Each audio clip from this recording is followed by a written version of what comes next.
Black Star Network is here. Hold no punches! I'm real revolutionary right now. Support this man, Black Media. He makes sure that our stories are told.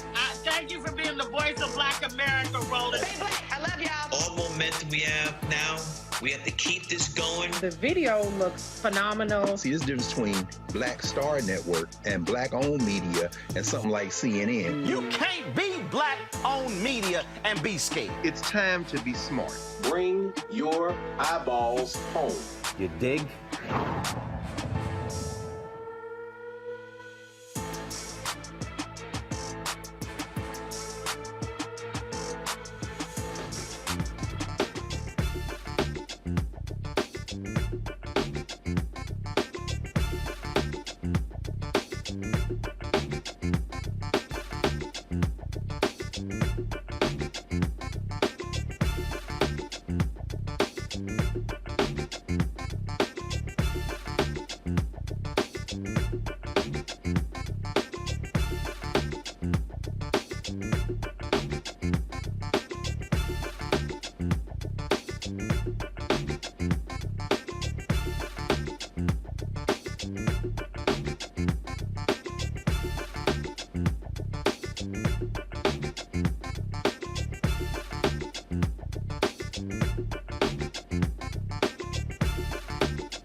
Today is Thursday, May 11, 2023. Coming up on Roland Martin Unfiltered, streaming live on the Black Star Network. The white Marine who killed the black man on the subway in New York City, he is going to be arrested for manslaughter. We'll give you the latest on that case out of New York City. Title 42 is going to be ending soon, and the Biden administration is announcing what it is going to do about migrants trying to come into the country. Republicans are all up in arms. The Biden administration says they have a plan to deal with.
Yeah, go.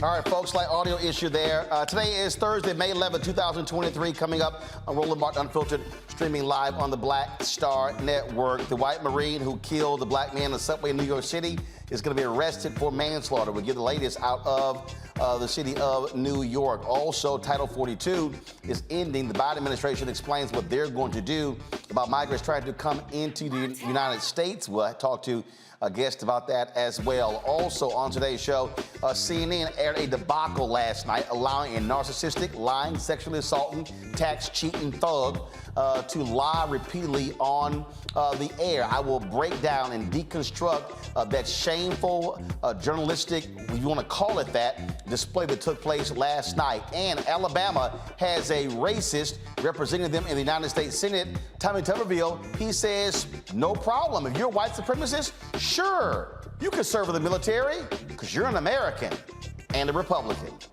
It's time to bring the funk on Roland Martin Unfiltered on the Black Star Network. Let's go. He's got it. Whatever the miss, he's on it. Whatever it is, he's got the scoop, the fact, the find. And when it breaks, he's right on time and it's rolling. Best believe he's knowing. Putting it down from sports to news to politics. With entertainment just for kicks, he's rolling. It's on go, roll, y'all. It's Roland Martin, yeah. Rolling with Roland now. He's funky.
issues. Title 42, which was a COVID-related procedure that allowed the White House administration to determine who could come in and out of the country, is going to be ending very soon. And the Biden administration is taking their precautions. The Secretary of Homeland Security spoke today about what that means. Tonight at 11:59 p.m. Eastern Time, the pandemic-era Title 42 public health order will end. Starting at midnight, people who arrive at our southern border will be subject to our immigration enforcement authorities under Title 8 of the United States Code. Here is what that means.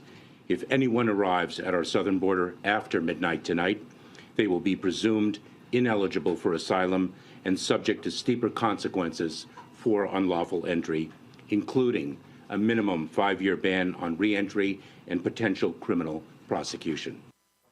And now Republicans, they are blaming President Joe Biden, saying he is causing this massive migrant crisis.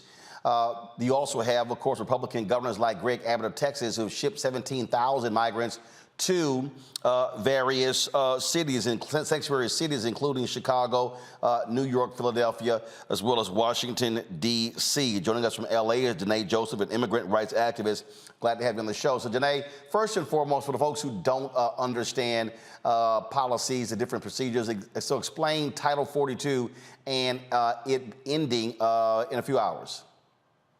Sure. So Title 42 is actually a very archaic policy. It dates back to 1944. It allows the United States government to be able to quickly expel migrants citing a public health crisis like that of COVID-19 that we most recently experienced and are still experiencing. So, for instance, if someone came to the United States, and even if they had a very valid claim to be able to seek asylum, the United States would deny them their constitutional right and their fundamental human right in being able to seek asylum simply because they are deemed to be a public health condition and would violate the public health of those in the United States and would use that as a reason to quickly expel them from the country. So we have examples of individuals just coming to the United States for a few hours and being expelled without us having any evidence that they were granted their due process in order to seek their very viable asylum claims. Now, so you got people who are coming from different countries, some that have been traveling for months. So what is expected to happen now?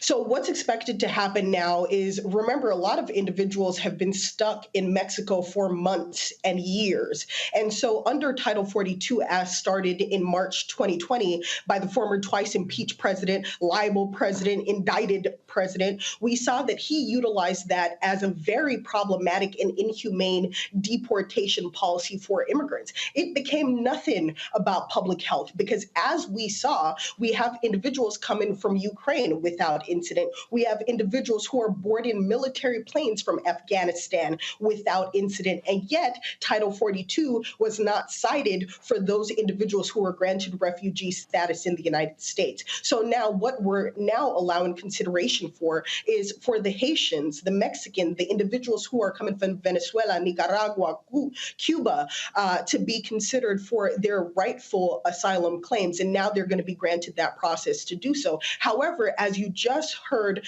the Secretary of Homeland Security say, this is going to be far from a cakewalk, right? We are criminalizing individuals who have viable claims for asylum. These are individuals who are fleeing poverty, political instability, and literally have the right to do so. But now we're criminalizing them and saying that they should be subject to 5-year bans, meaning that they would not be able to present themselves for asylum claims until 5 years from now. And they're going to be granted harsher penalties simply because they dared to grant themselves and their family members a better life.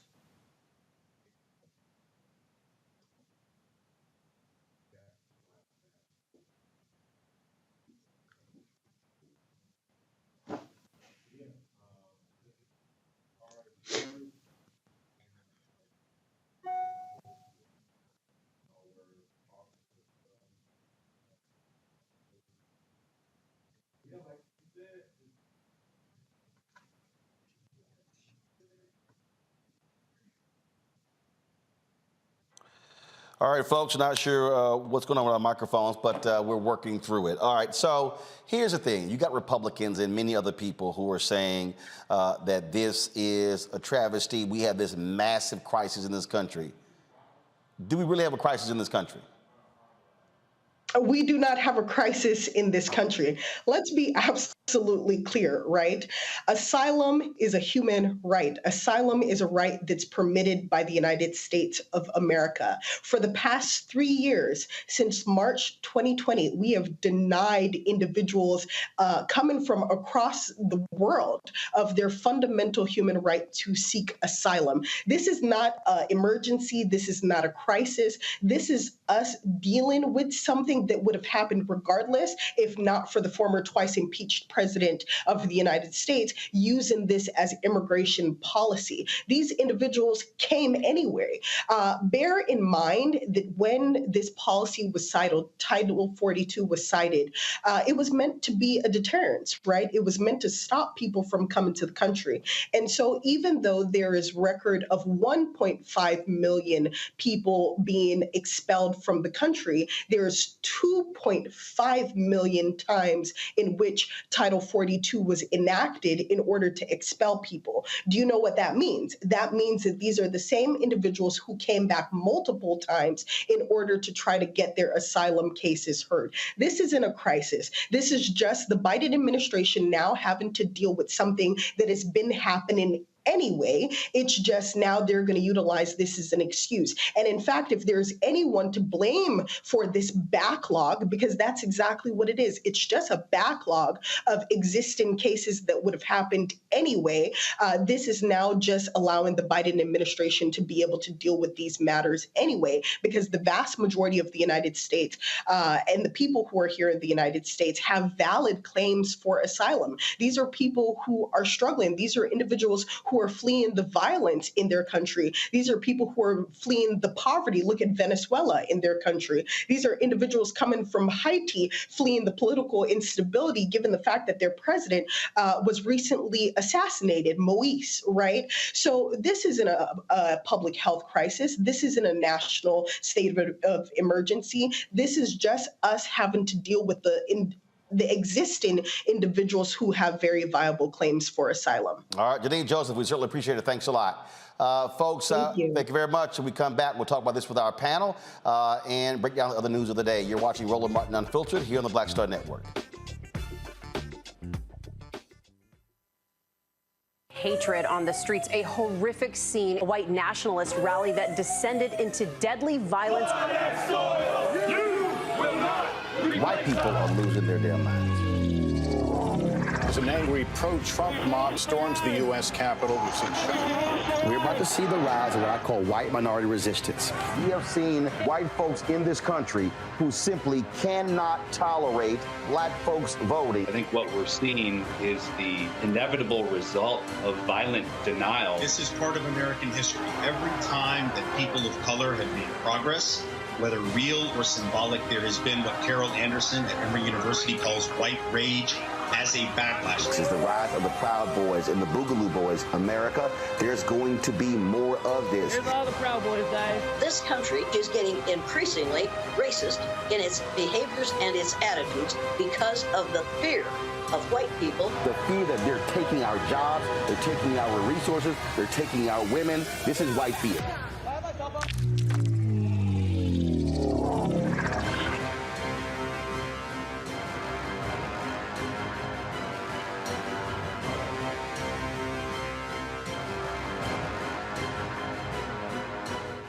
That was a pivotal time. I remember Kevin Hart telling me that.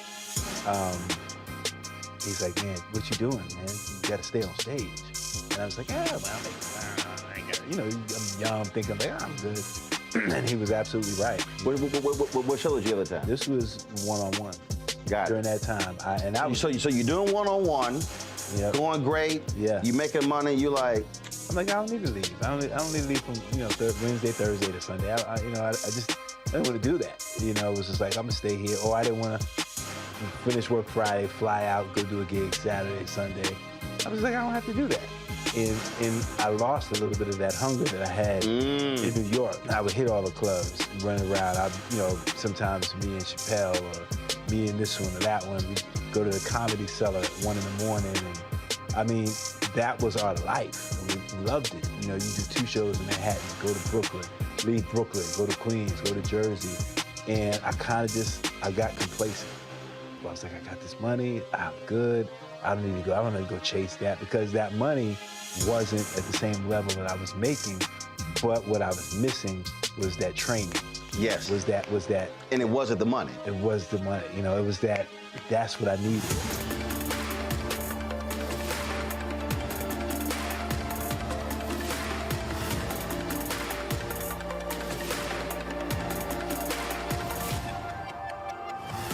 Next on the Black Table with me, Greg Carr, we look at one of the most influential and prominent Black Americans of the 20th century.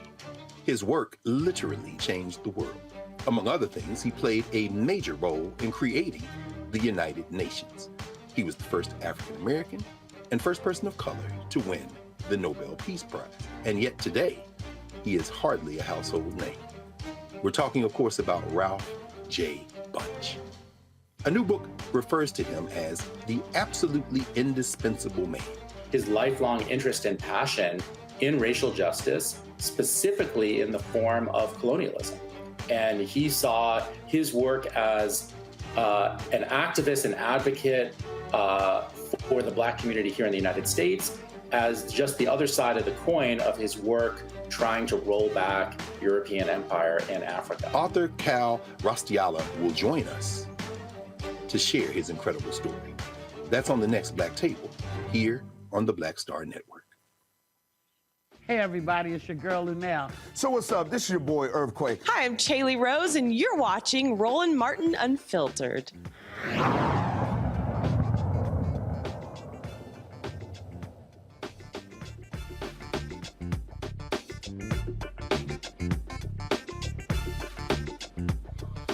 All right, folks, let's introduce our panel today. Joining us, Reese Cobra, host of the Reese Cobra Show on Sirius XM Radio out of D.C., Law Victoria Burke, Black Press USA, Arlington, Virginia, Pastor Lee May, Transformation Faith Church, and former CEO of DeKalb County, Georgia. All right, glad to have y'all here. So here's the thing here, Reese, and that is Republicans are making as if there's this, oh my God, the border, it is out of control. They're flowing in by the millions. And this is just causing all of these problems in America, as if we actually don't have an immigration system. That this literally has been happening every day for decades in the United States. Yeah, I mean, Republicans have been one of the primary impediments of actually getting meaningful immigration reform, particularly the Republicans in Congress, because on a bipartisan basis, I won't give Donald Trump any credit, there has been an appetite from presidents on both sides of the aisle to actually fix the obviously badly decaying immigration system.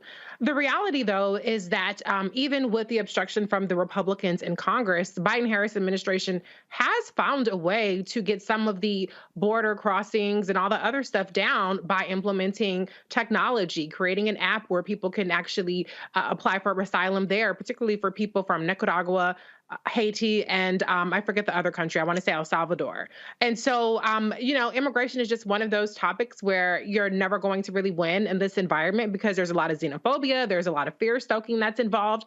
But I'm a lot more concerned about the fact that we've had more mass shootings in this country than days of the year, and the fact that we are at a point now where we have so many mass shootings in one day that it's about whichever one has the most number of fatalities or hits the news first that we end up even talking about for longer than 3 hours. And so we have pressing issues in this country, and if we would actually be logical about the immigration instead of hysterical, I think we'd get more done. And the last thing I just want to say is that the number one problem in immigration is not people crossing the border or people seeking asylum, it's people overstaying their visas. But those folks don't look like Black and brown people that the boogeyman in the migrant caravans, and so they're shoulder shrugging at that particular problem.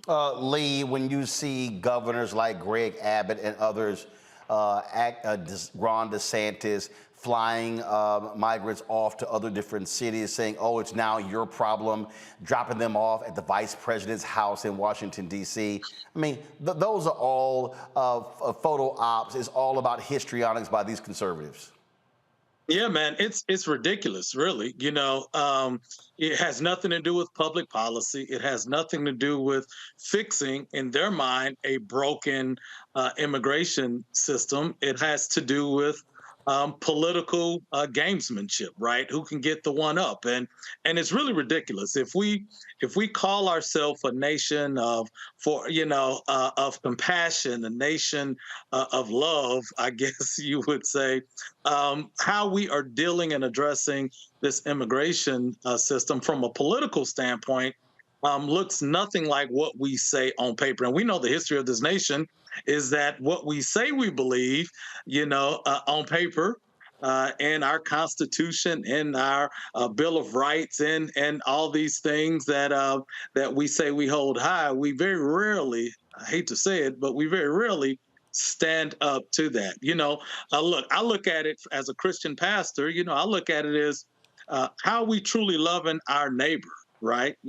How we, in a very practical way, through public policy, loving our neighbor. And if you look at what Jesus said in terms of loving our neighbor, the example he gave was a good Samaritan, right? The Samaritan and the Jew. They weren't friends. They didn't have common backgrounds, common histories. But yet, when the Jewish man was in need, the Samaritan showed up when his own Jewish brothers wouldn't even help him. He was broke, busted, and disgusted on the side of the road. And so you look at how we're dealing with our brothers, right, who don't share the same kind of background and history and story, may not even look the way that we look or talk the same language.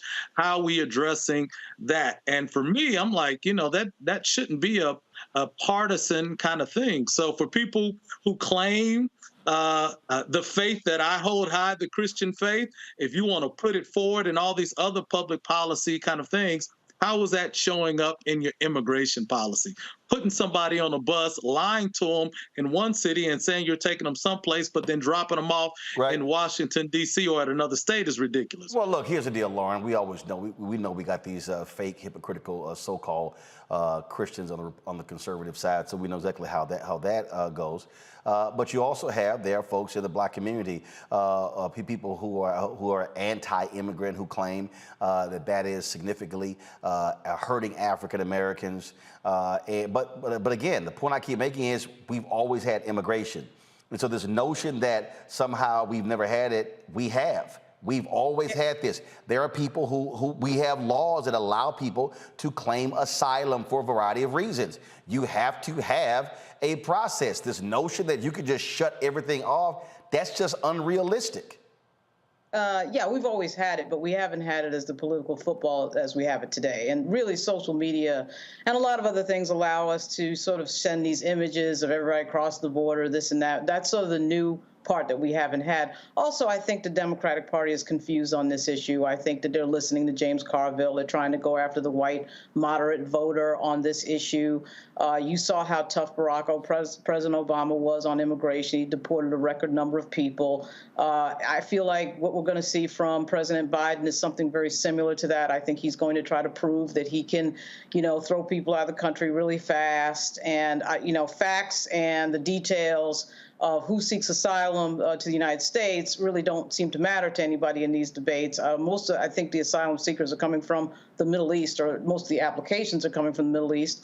But we're always talking about Mexico like all the time. And obviously that's about race. That's about the fact that they've become a political football. And the Republican Party is leaning really heavily into all sorts of issues around that. I think it was yesterday, the governor of Virginia, Glenn Youngkin, did a fentanyl event. It was like fentanyl day, or fentanyl overdose day, or something. So there's a whole big political reason, obviously, that Mexican immigrants in particular have been made into a football, and that's where we are on this front. And to Reese's point, the Republican Party has no policy around this. Every time somebody tries to actually do some detailed policy specific to the Mexican border, the Republicans don't want that because they want it as a political issue. Yep. All right, folks, hold tight 1 second. When we come back, we're going to talk about the shooting in Allen, Texas. Funerals are being planned, being held, but also the survivors are also dealing with the aftermath of that as well. We'll discuss that next. And, of course, Alabama dealing with a racist U.S. senator in the name of Tommy Tuberville. We'll talk about his comments where he is more than welcoming of white supremacists in the U.S. military. Plus, we'll talk about that debacle of a town hall on CNN last night. What an absolute joke. You're watching Roland Martin Unfiltered on the Black Star Network. Black Star Network is here. Oh, no punch! I'm real revolutionary right now. Thank you for being the voice of Black America. All momentum we have now, we have to keep this going. The video looks phenomenal. See, there's a difference between Black Star Network and black-owned media and something like CNN. You can't be black-owned media and be scared. It's time to be smart. Bring your eyeballs home. You dig? Up next on The Frequency with me, Dee Barnes, we're going to talk to Leslie Segar, a.k.a. Big Les, and talk about her incredible career as a dancer, choreographer, and VJ of Rap City. Magic Johnson was there, so half the NBA was there. Iman the supermodel, so all the supermodels were there every day. Actors, Right. like it was a who's who of who's who. Right here on The Frequency in the Black Star Network.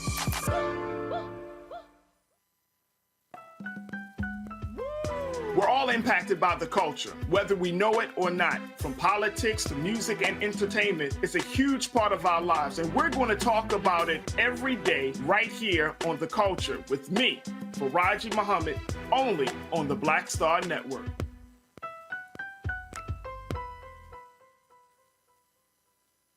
Black TV does matter, dang it. Hey, what's up, y'all? It's your boy Jacob Lattimore, and you're now watching Roland Martin right now.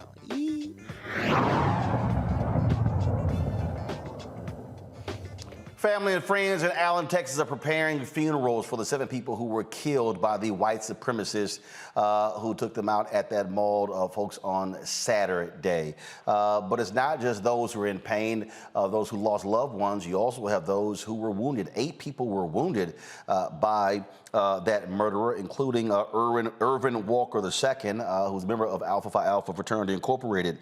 He was one of the first victims to be shot. He was driving past the shooter's car when he was shot 3 times in the chest.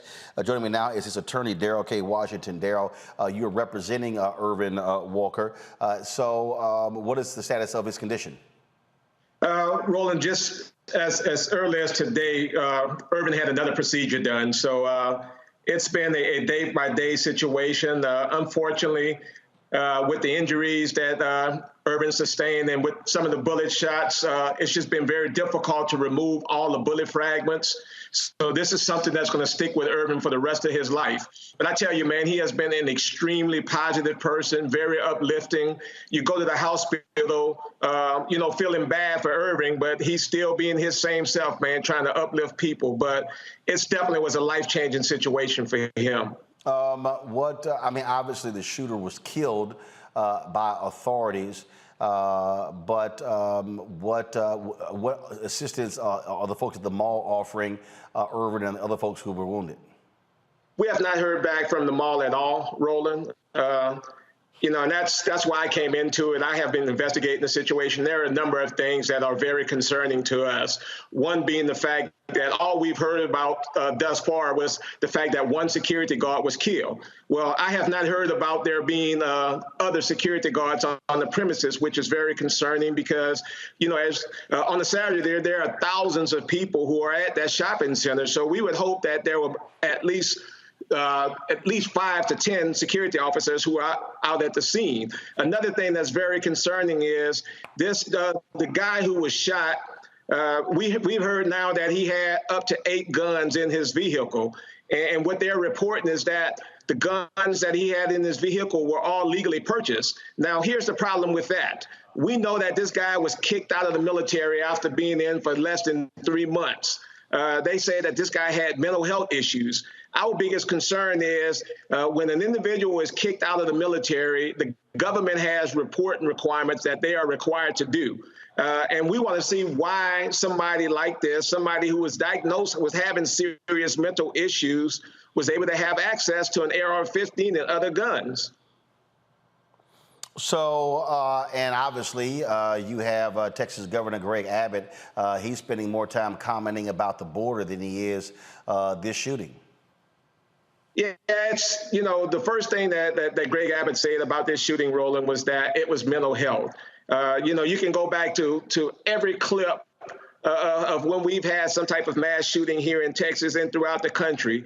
Greg Abbott has always been quick to label this as a mental health crisis. But what has he done about mental health? Absolutely nothing. What we know, Roland, this guy was an evil person that had easy access to guns because of how our governor has made it easy for people to have access to guns. We clearly have a gun control issue, and I think unless we get these things under control, it's going to continue to happen. And just raising the age to 21 is not the answer. All right, Daryl Washington, if people want to assist Irvin Walker, how can they do so? Two things, Roland. One of the things I want to ask people to do is continue to pray for Irving, because he has definitely felt the prayers and support that he's received from everyone. And there's also a GoFundMe account that's been established by his fraternity brothers, Alpha Phi Alpha. So Irving, we know that it's going to be a long road to recovery, and there's going to be quite some time for Irving to get back to work. I mean, this is something that he's dealing with. It's not only physical pain, but mental pain. So we asking people to dig deep inside and do all they can to support Irving as he recovers. All right, then. Attorney Daryl Washington, we surely appreciate it. And so give Brother Walker our best.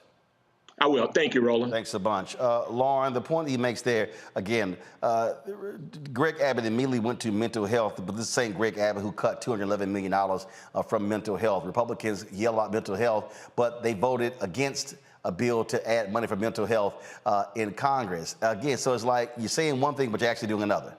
Yeah, their strategy on guns is basically to just sort of wait until the media moves on to another subject and hope that another shooting doesn't happen that they have to explain, because, of course, they have no policy explanation whatsoever. You know, the bigger question, and you touched on it a little bit there, Roland, is who's liable for this legally? Because, of course, the gun manufacturers cannot be sued. And so if someone buys a gun that has some mental health issue and somehow that doesn't get uncovered when the gun is sold to them, one would think maybe that the gun seller is liable, but ultimately, because the public policy around the gun issue is completely failing right now in terms of any real change, these things are happening and people are getting murdered, and then there's no liability on anybody, and that has become a huge issue around this issue right now. Oh, well, Lee, we saw in Tennessee where after that shooting, Republicans immediately moved to provide immunity to gun manufacturers after a shooting. Yeah, man, it's the craziest thing, man. And here's the reality, man. You know, the governor, and really it's a Republican talking point. You know, when I'm on here, yeah, I used to be in political office. I ran as a Democrat. I served as a Democrat. But a lot of these issues, man, are not Democrat or Republican. They're just basic humanity issues, right? And the reality is, man, this nation is steeped in violence. The very foundation, the forming of this nation was through violence, and all throughout the course of our history, it's been violence, man. This is Mental Health Awareness Month, and my wife, Robin May, is a mental health therapist, man. And the reality is, man, this nation is suffering from the trauma and drama of this violence propensity that we have here. And so when they throw out things like mental health, man, that's a scapegoat. That's just the reality is they are refusing to do anything around public policy to really diminish the fact that if somebody does get a gun and they go off and do something crazy like a mass shooting, why do we need AKs in people's hands, AR-15? Why do people need that in their hands to go around. And man, until we take this from a real humanity standpoint and really address the reality that this nation's history is steeped in violence, and until you begin to build up, so you create laws, and I'll go off on for a while on this, but you create laws not for the people who abide by the laws, but for the people who are going to break the laws. Even if that's a minority, the minority can do a lot to hurt and harm the majority. And so I'm going to say this one scripture because I'm a Christian pastor, right? Philippians chapter 2, verse 3 says, do nothing out of selfish ambition or vain conceit, but value others higher than yourselves, man. All these people want to keep guns and say, don't touch my guns, man. If, again, going back, if you call yourself a Christian, what about the people that are affected by these rash of mass shootings because of this gun violence? So here's the deal, Reese. So if they say it's all about mental illness, where are the rash of mental ill bills? Well, they could say whatever they want to say because who's going to check them? The bottom line is in Texas, Abbott overwhelmingly won, even though Texas is the mass shooting capital of the country. They had some of the largest mass shootings in history and even in the recent decade. And so the Republicans have found that there is no amount of carnage that is going to turn the American voting public away from that party and enact consequences. This was a huge issue. I mean, even before the midterms, we had Buffalo, we had Uvalde, and we still saw Republicans take back the House. They didn't win every Senate seat that they needed to win. However, the governors still mostly maintained, the incumbent governors mostly maintained their advantage. And so there's no political price for them to pay when it comes to voters. And as long as people continue to sit on the sidelines and moan and complain about whatever little gripe they have with the Democratic Party, the Republicans are going to be able to obstruct any kind of progress on this issue. And people are going to continue to die en masse at grocery stores, churches, you name it. Yep, but that's also why I say for the people who want to see changes, guess what? You have to completely vote all of them out. That's what it boils down to. I mean, so if folks, again, complaining about something is one thing, but actually using your power and evicting them from office is a whole other thing. All right, folks, going to break, we come back. Tommy Tuberville, U.S. Senator from Alabama, truly one of the dumbest people that's ever served in Congress, and that's saying a hell of a whole lot. Wait till you hear what this dumbass actually said about embracing white supremacists in the U.S. military. Yeah. You on YouTube, hit the like button, folks. Also, support us in what we do. Download the Black Star Network app, Apple phone, Android phone, Apple TV, Android TV, Roku, Amazon Fire TV, Xbox One, Samsung Smart TV. You can also support us by joining our Bring the Funk fan club. Check-in money orders. Go to P.O. Box 57196, Washington, D.C., 20037-0196. Cash App, $RM Unfiltered. PayPal, R Martin Unfiltered. Venmo is RM Unfiltered. Zelle, Roland at RolandSMartin.com. Roland at RolandMartinUnfiltered.com. And be sure to get a copy of my book, White Fear, How the Browning of America is Making White Folks Lose Their Minds. Available at Amazon, Barnes & Noble, Target, Books A Million. Also, download your copy on Audible. We'll be right back. When you talk about blackness and what happens in black culture, we're about covering these things that matter to us, speaking to our issues and concerns. This is a genuine people-powered movement. There's a lot of stuff that we're not getting. You get it, and you spread the word. We wish to plead our own cause. Too long have others spoken for us. We cannot tell our own story if we can't pay for it. This is about covering us. Invest in black-owned media. Your dollars matter. We don't have to keep asking them to cover our stuff. So please support us in what we do, folks. We want to hit 2,000 people, $50 this month, raise $100,000. We're behind 100,000, so we want to hit that. Y'all money makes this possible. Check some money orders. Go to P.O. Box 57196, Washington, D.C., 20037-0196. The Cash App is $RM Unfiltered. PayPal is R Martin Unfiltered. Venmo is RM Unfiltered. Zelle is Roland at RolandSMartin.com. On a next, A Balanced Life with me, Dr. Jackie. What does it mean to actually have balance in your life? Why is it important and how do you get there? A masterclass on the art of balance. It could change your life. Find the harmony of your life. And so what beat can you maintain at a good pace? What cadence can keep you running that marathon? Because we know we're going to have high levels, we're going to have low levels, but where can you find that flow, that harmonious pace? That's all next on A Balanced Life on Black Star Network. Hi, this is Essence Atkins. Hey, I'm Deion Cole from Blackish. Hey everybody, this is your man Fred Hammond, and you're watching Roland Martin, my man, Unfiltered.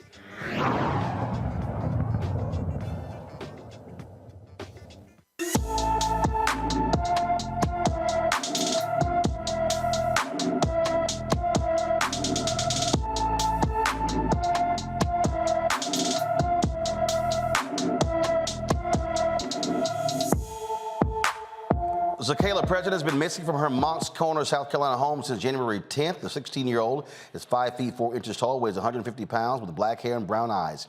Anyone with information about Zakayla President should call the Berkeley County, South Carolina Sheriff's Office at 832-719-4465, 832-719-4465. Now, on numerous occasions, y'all have heard me say the Republican Party is the party of white supremacy. It is the party of racists. It's the party that KKK supports. It's the party that neo-Nazis support. Well, guess who made that perfectly clear that he's fine with that is Alabama Senator Tommy Tuberville. He was talking to a radio station in Alabama, and this idiot actually said this. We're showing our adversaries we're weak.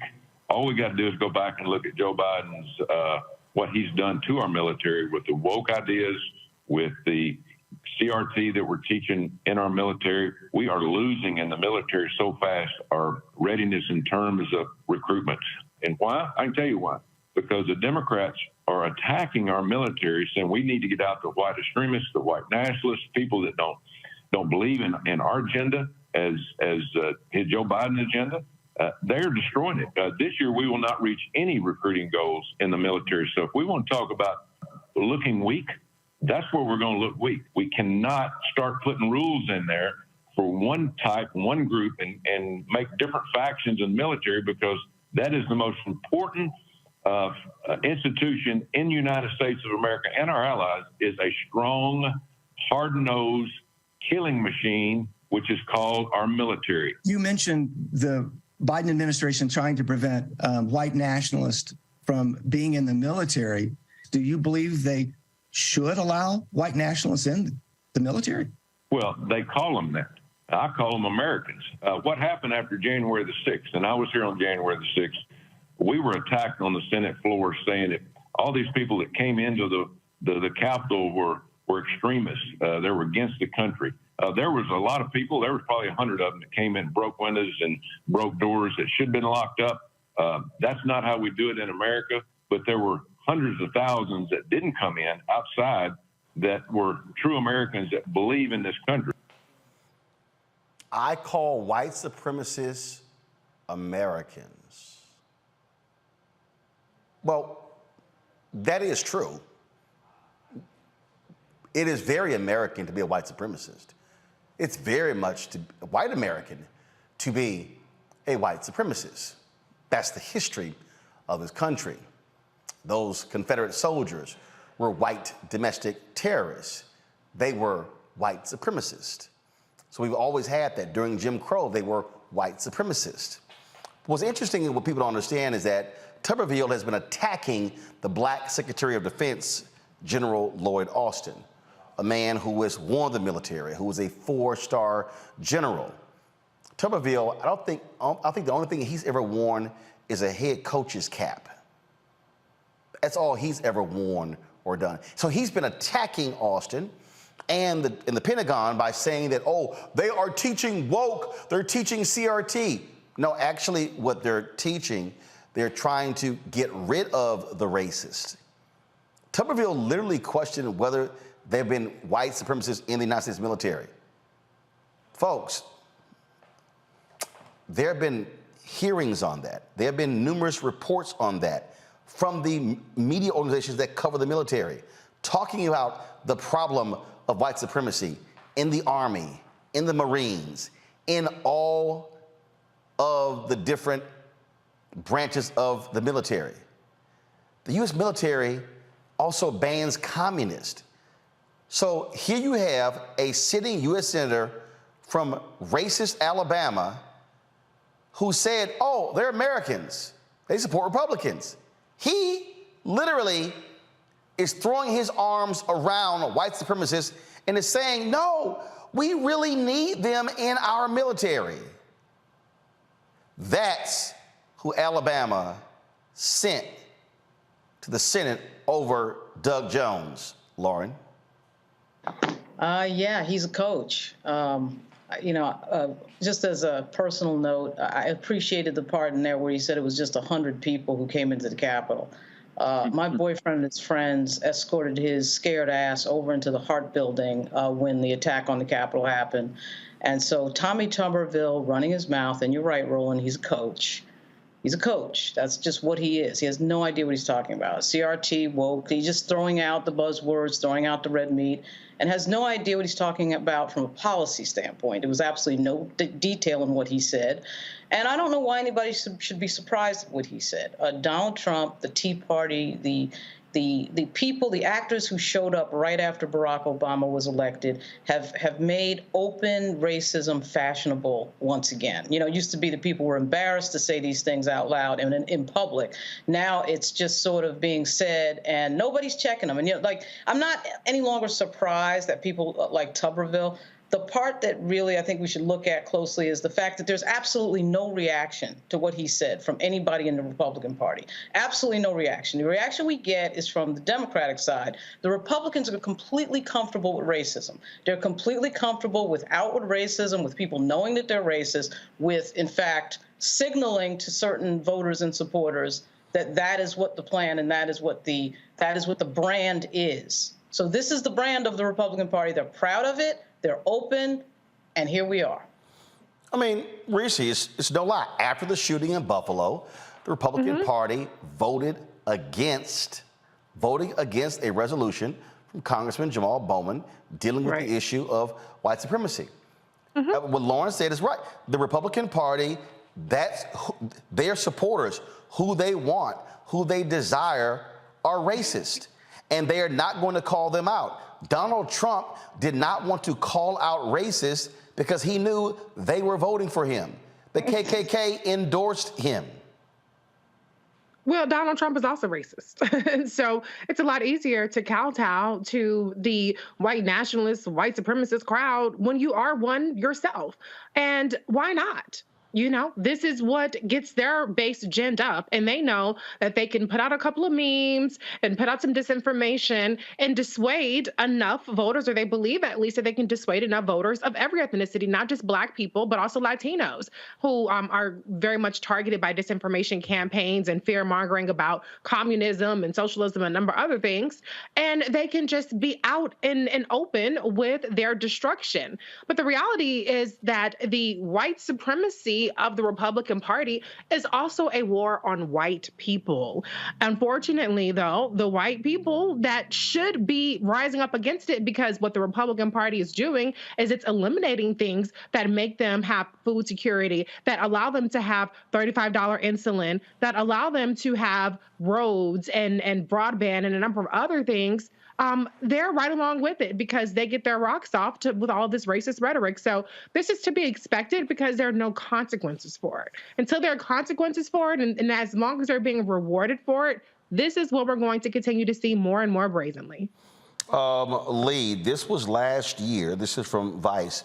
All 208 House Republicans thumbed their noses at an amendment to a bill that would order the government to investigate white supremacist and neo-Nazi activity in the military and federal law enforcement.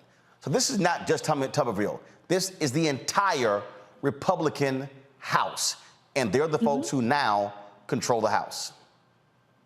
And man, it's just so disheartening, man, because this is ignorance flourishing. This is, let's be clear, this is evil flourishing, because what you're saying, Tommy, is that that black folk or people of color are less than. You're saying we're not made in the image of God. You're saying it's okay to have a military that's fully that's full, that's recruiting and people are joining, even if it means us putting white supremacists in, really for your own political power. If you listen to what he said also in that quote, he says that we are no longer basically having a killing machine called the military. You remember I talked about the violence in this nation. I mean, our military, is that what we're trying to build, a killing machine? The answer is yes. That's what they are trying. Yeah, that's exactly what they want. That's what they want. That's all they want. They want to be able to dispatch the military wherever they go. Now you have people like Andy Biggs, a racist in the House right now, Arizona, who said that with this bill we're creating problems that do not exist. That's interesting. Go to my iPad, Henry. This is the Pentagon. Released a report, y'all. Pentagon reveals inroads white supremacists have made in military. A soldier in the Florida National Guard who co-founded a murderous fascist group was chatting with a fellow white supremacist in the extremist Iron March online forum in 2016 when the Guard member made a remarkable statement.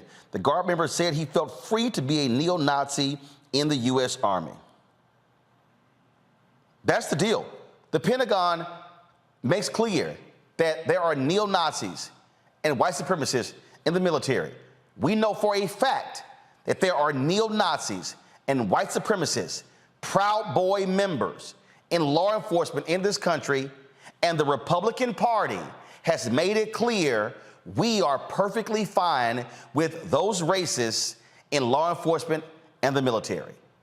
So anytime you have these black conservatives who come here and say, hey, vote for Trump, what they're saying is vote for the people who love and endorse white supremacists and neo-Nazis and who do not want them removed because they literally voted against this very bill. And they can't deny it because they did it. They did it. All right, folks, we'll be back. Roland Martin Unfiltered on the Black Star Network. On the next Get Wealthy with me, Deborah Owens, America's Wealth Coach, nurses are the backbone of the healthcare industry, and yet only 7% of them are Black. What's the reason for that low number? Well, a lack of opportunities and growth in their profession. Joining us on the next Get Wealthy is Needy Bartanilli. She's going to be sharing exactly what nurses need to do and what approach they need to take ownership of their success. So the Black Nurse Collaborative really spawned from a place and a desire to create opportunities to uplift each other, those of us in the profession, to also look and reach back and create pipelines and opportunities for other nurses like us. That's right here on Get Wealthy, only on Black Star Network. Hi, I'm Dr. Jackie Hood Martin, and I have a question for you. Ever feel as if your life is teetering and the weight and pressure of the world is consistently on your shoulders? Well, let me tell you, living a balanced life isn't easy. Join me each Tuesday on Black Star Network for A Balanced Life with Dr. Jackie. We'll laugh together, cry together, pull ourselves together, and cheer each other on. So join me for new shows each Tuesday on Black Star Network, A Balanced Life with Dr. Jackie.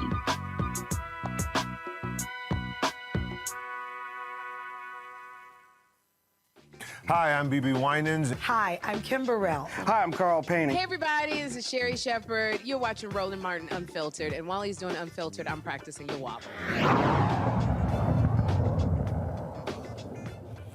All right, folks, a former Louisville Metro Police Department officer has pled guilty to violating an individual's rights by using excessive force while acting as a police officer. Richard Ross Guido confessed to deploying a foam round from his 40mm direct impact munition into a group of protesters after a bottle was thrown from the back of the crowd on May 30th, 2020.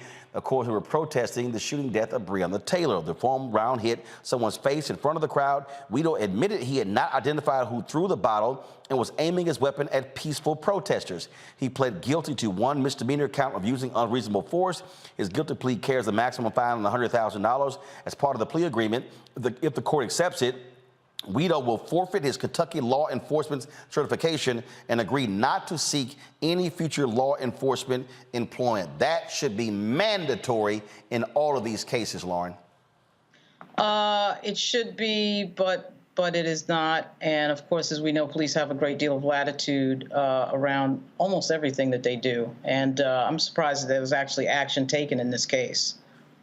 Unfortunately, we've seen this all the time. Again, these are people protesting the death there of Breonna Taylor. Now, former Minneapolis police officer's guilty plea to assaulting a man during the 2020 George Floyd protest guarantees that he'll never work as a law enforcement officer again. Justin Stetson pled guilty to third-degree assault and misconduct of a police officer. In exchange for his plea, Stetson's sentence will be stayed for 2 years, pending several conditions, including he never seeks work as a police officer again. Stetson acknowledged his role in repeatedly punching, kicking, and kneeing Jaleel Stallings in the head and face while on the ground during this May incident. Stetson and other officers were enforcing the curfew when they saw 4 people in a parking lot. One was Stallings, an Army veteran with a gun permit. The officers opened fire with rubber bullets, hitting Stallings in the chest. Stallings fired 3 shots at the officer's unmarked van, but didn't hurt anyone. He believed civilians attacked him, so he fired back in self-defense. When Stallings realized they were cops, he put the gun down and surrendered. Stallings suffered a fractured eye socket. He filed an objection with the court, calling Stetson's deal too lenient, saying it fails to hold him accountable by not sending him to prison. Good reason, Paul. Truthfully, I saw this as an opportunity to rebuild trust between both the law enforcement community and the civilian community, and I didn't see that happening. I felt like I was held to a higher level of accountability than anybody else involved in the incident. As of today, I will have served more days in jail as a direct result of the incident than any of the other involved parties, and I'm the innocent party. As well as it's a bunch of different things. I feel like this doesn't deter any other officers who may not take their oath seriously from following their footsteps and not living by their oath in the law, because I feel like this is pretty much just a slap on the wrist. And it also puts the public in our communities in a situation where they may feel like the justice system doesn't have their back. If something happens to me, they're just going to let this guy walk free, and they don't really take it seriously. So Stallings was charged and acquitted. The city of Minneapolis also paid Stallings a $1.5 million settlement last year. Lee, I think this is a pretty good idea. Every time you have one of these cases, these DAs should make it a part that these cops no longer get to be a cop again. And again, this is what happens when people protest, when you fight for social justice, because we're finally seeing cops held accountable for their shameful behavior. Absolutely, man. Whenever you can see an officer have some level of accountability, again, just like Jaleel just mentioned, it meant for me, it didn't go far enough, but at least you're able to see some sense of some quasi justice in this matter. But you know what this story, what the previous one as well is all saying is not just training, because you know a lot of times we got to do more training, more crisis intervention training, more de-escalation training, et cetera, et cetera. But what these cases are saying, and really is represented all around the country, is that you just really have a lot of people who should never have ever been in law enforcement from the very beginning. Some people you can't train to do a good job because they shouldn't have never been in the job as well. And I think time and time again we find that. And so we got to figure out how do we have a better filter for people who are joining law enforcement at whatever level around the country to make sure that we're getting the right people in the job. I understand they're going in. You'll hear the whole adage of when they go through a door, they never know what's behind that door. They don't know if they're coming home that night. We get that. I respect that. I honor our law enforcement officers around the country at all levels. But here's the reality. My nervousness is, do we have the right people in position? And even for the position that I held when I was in my role as an elected official, I oversaw a police department with 1,000 officers, right? But even in that moment, if I was ever driving on my own when I didn't have security detail, I was still just as nervous as anybody else. Got it. Because what happens if that officer didn't know who I was, at that moment? And you just never know how things pop off and what may go from there. All right, the Texas U.S. Army Sergeant Governor Greg Abbott wants to pardon is going to spend 25 years in prison. Remember, he was convicted for killing a white Black Lives Matter protester. Daniel Perry was convicted of murdering Garrett Foster. That took place in 2020. He faced up to 99 years in prison. Sheila Foster, Garrett's mother, praised District Court Judge Clifford Brown for finally getting justice for her son after 3 long years. Again, this is the racist, Reese, that the governor of Texas immediately said he was going to pardon after white supremacist and racist Tucker Carlson demanded he do so on Fox News. Well, we've seen time and time again where white supremacists are willing to disregard and say white lives do not matter when those white lives are fighting for the value of Black lives. Because a lot of these white supremacists that we have seen now go to court and be convicted or, in Kyle Rittenhouse's case, acquitted, are people who have killed white people. And as long as they are standing in solidarity with Black people, they get their N-word treatment. And so I think that the judge, obviously a Black judge, that's why it's important who these judges are in these positions, is not deterred by Abbott's plea or Abbott's pledge to pardon the person who committed this crime, because the reality is that this vigilantism is something that should not be tolerated, but that's exactly what people like Abbott and DeSantis and Kemp and others and Trump want to continue to stoke. All right, folks, hold tight 1 second. When we come back, speaking of Trump, last night, CNN had a town hall that featured this lying idiot. It was beyond despicable.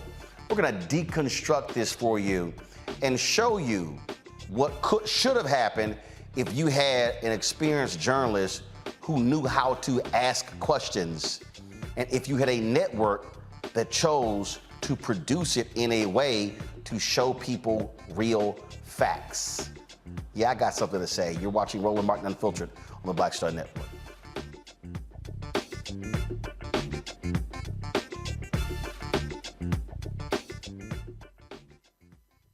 Hatred on the streets, a horrific scene, a white nationalist rally that descended into deadly violence. White people are losing their damn minds. As an angry pro-Trump mob storms the U.S. Capitol, we've seen We're about to see the rise of what I call white minority resistance. We have seen white folks in this country who simply cannot tolerate Black folks voting. I think what we're seeing is the inevitable result of violent denial. This is part of American history. Every time that people of color have made progress, whether real or symbolic, there has been what Carol Anderson at Emory University calls white rage as a backlash. This is the rise of the Proud Boys and the Boogaloo Boys. America, there's going to be more of this. Here's all the Proud Boys, guys. This country is getting increasingly racist in its behaviors and its attitudes because of the fear of white people. The fear that they're taking our jobs, they're taking our resources, they're taking our women. This is white fear.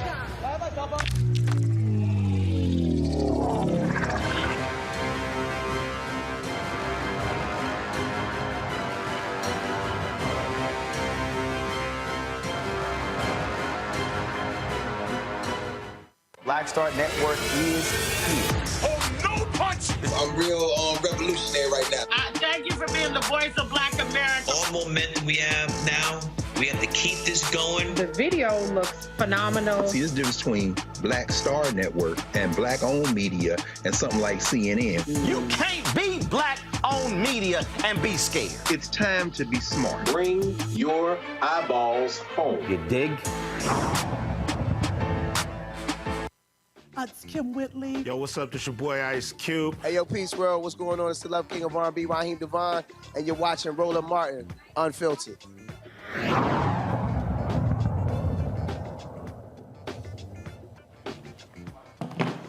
All right, folks. So last night, the folks at CNN decided to have a town hall with a lying, racist, bigoted, sexist, sexual assaulting, tax cheating, misogynistic thug of a person named Donald Trump. Then they chose to hire a former right-wing reporter for the Daily Caller, who they made their White House correspondent, who they made their morning anchor, who is now their 9 p.m. show host, who was grossly inexperienced to handle the job as the one to do the town hall.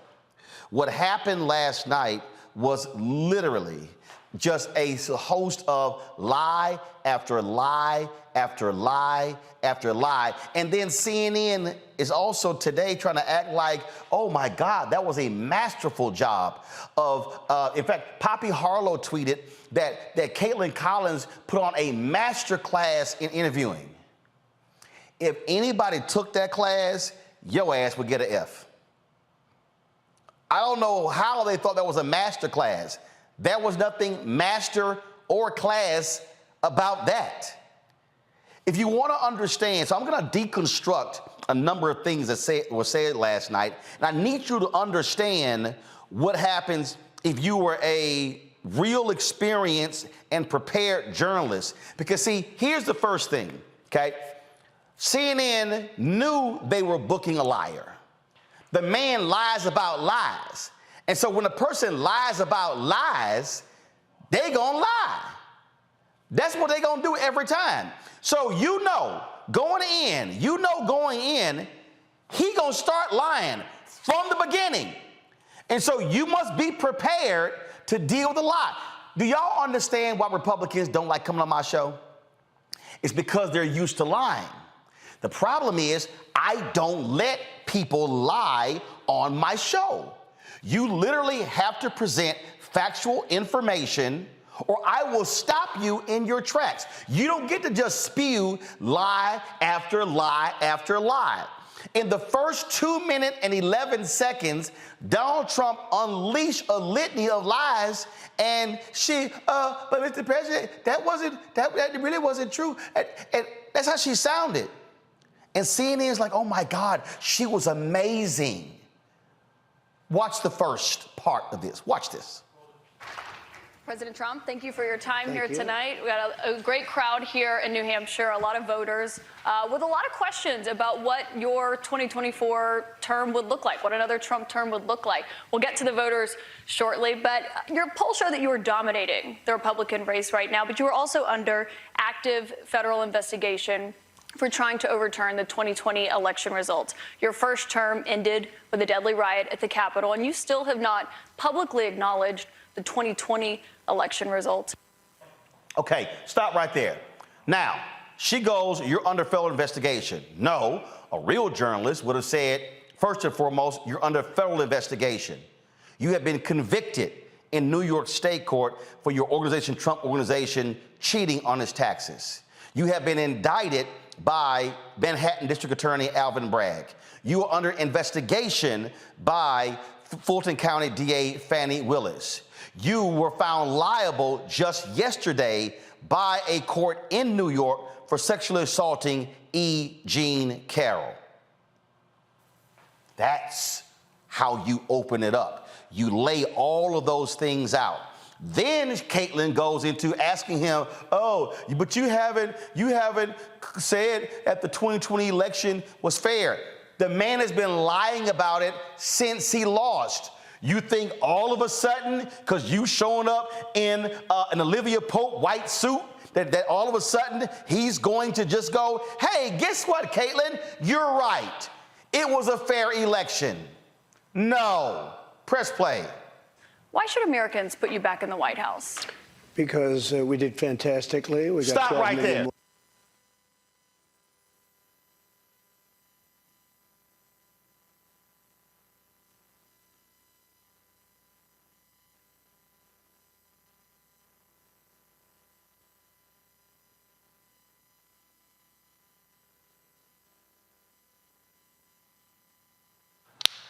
Not sure why my microphone keeps popping out, but it's all good. So here's the whole deal. You ask an open-ended question. First rule of journalism, never ask open-ended questions. She should have said, why? Why should anyone remotely look at you as a front runner when you are under investigation in all of these places and you consistently lie about the 2020 election? Not what she did. She let him say all of this. More votes than we had in, as you know, in 2016. I actually say we did far better in that election. Got the most that anybody's ever gotten as a sitting president of the United States.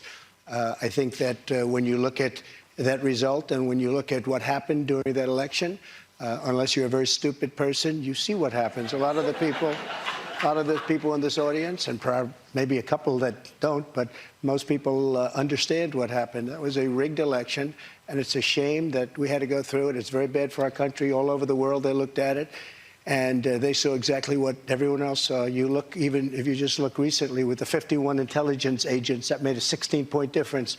If you look at the FBI, and Twitter, they call it Twitter files, made a big difference. If you look at Mr. President, back to what you just said there, though, it was not a rigged election. It was not a stolen election. You and your supporters lost more than 60 court cases on the election. It's been nearly 2.5 years. Can you publicly acknowledge that you did lose the 2020 election? Stop. Okay. Can you publicly acknowledge you lost it? The man just sat there in front of you and said it was rigged. What the hell are you doing? And then she goes, oh, well, I mean, so you had 60 lawsuits. No, Caitlin, this is how you say it. Donald Trump, there were more than 60 cases. Your team lost all of them.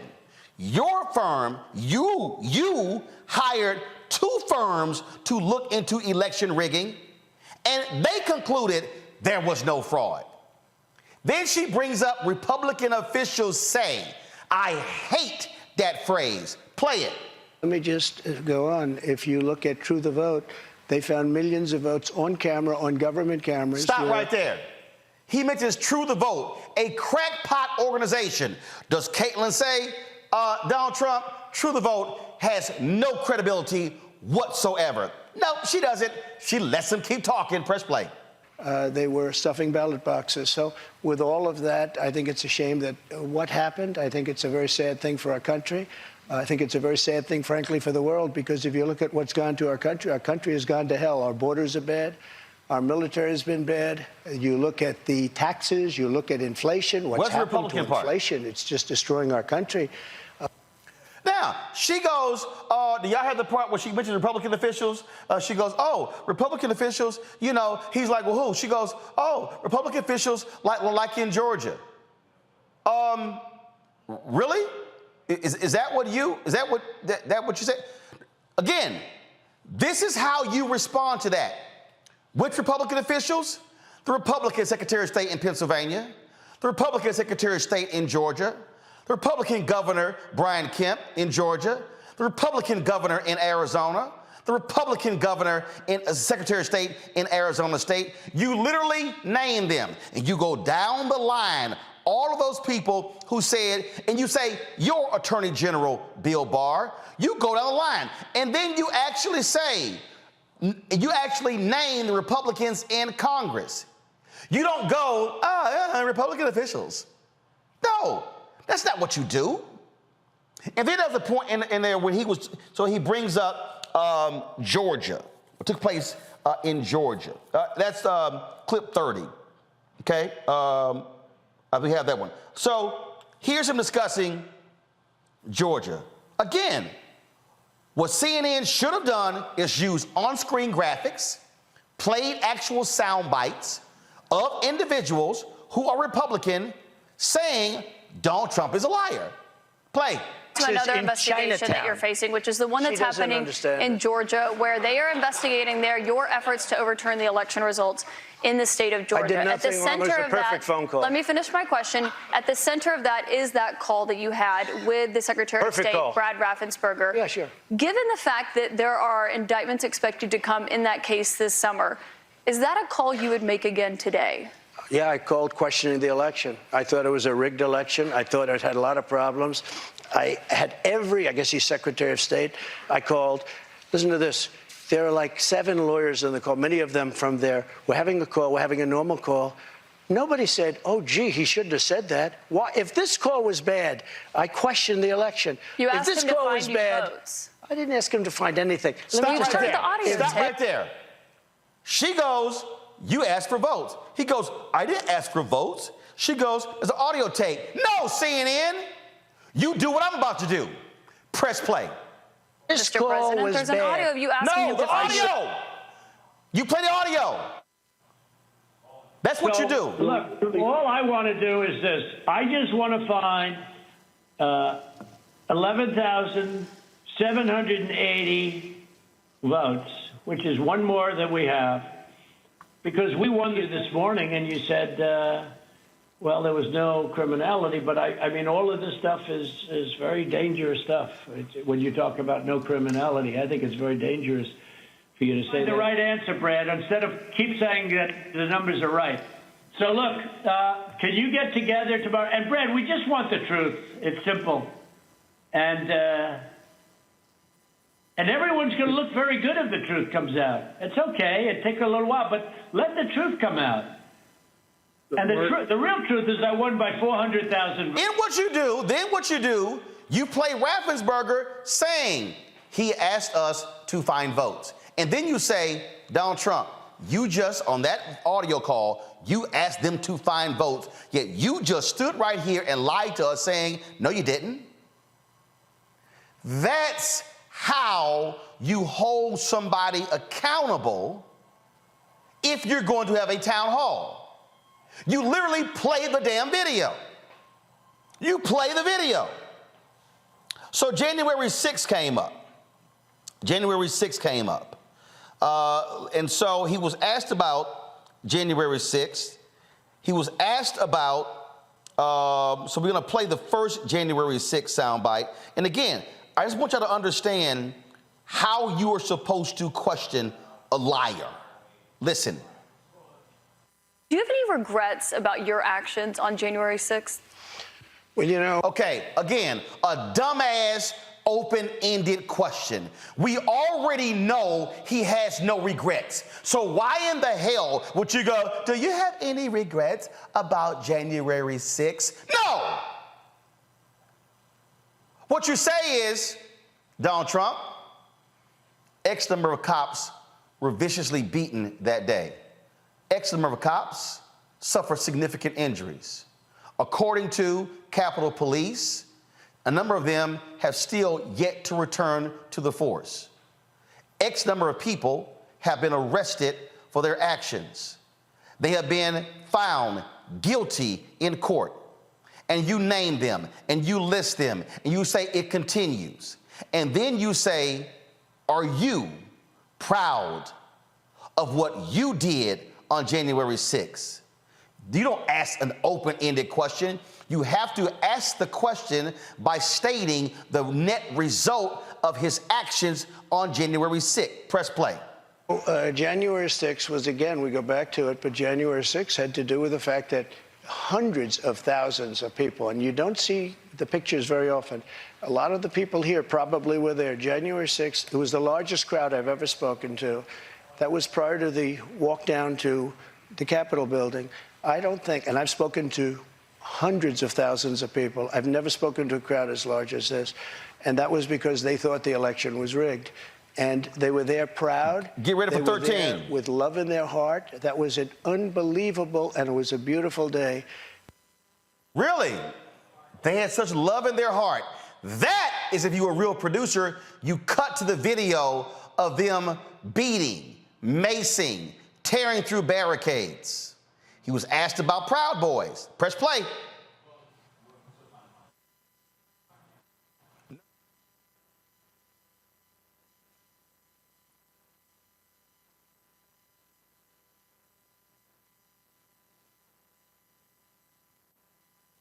But when you said you are considering pardoning a large portion, of those charged with crimes on January 6th. Does that include the 4 Proud Boys members who were charged and convicted of seditious conspiracy? I don't know. I'd have to look at their case, but I will say in Washington, D.C., you cannot get a fair trial. You cannot. Just like in New York City, you can't get a fair trial either. So you're saying the legal system not fair. Gotcha. Okay.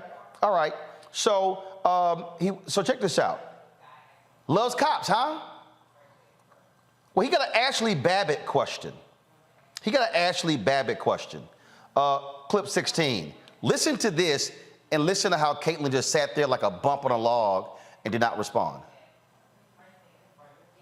But I think the reason the timeline is so critical here, because going back to your influence, in Here's that 3 hours, posted. over 140 officers were injured that day. And a person named Ashley Babbitt was killed. Yes. You know what? She was killed, and she shouldn't have been killed. And that thug that killed her, there was no reason to shoot her. At blank range, cold blank range, they shot her, and she was a good person. She was a patriot. There was no reason. And he went on television to brag about the fact that he killed her. The officer was not bragging about the fact that he killed her, but bragging. one person who was at the... Okay, straight lie. This is what she should have said. Really? Here's the clip of Ashley Babbitt that day on January 6th.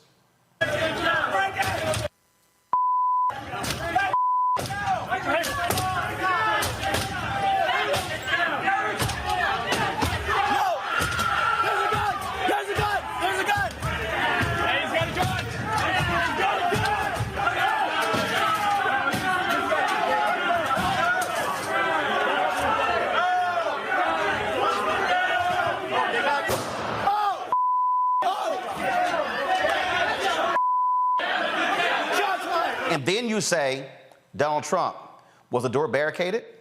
Were they told not to enter? Why, if she was a patriot, why was she trying to break into a barricaded door at the U.S. Capitol? And why are you calling her a patriot and you're calling that officer a thug, the officer whose job was to protect members of Congress, including your vice president? That is how you ask the question. But that's not what happened.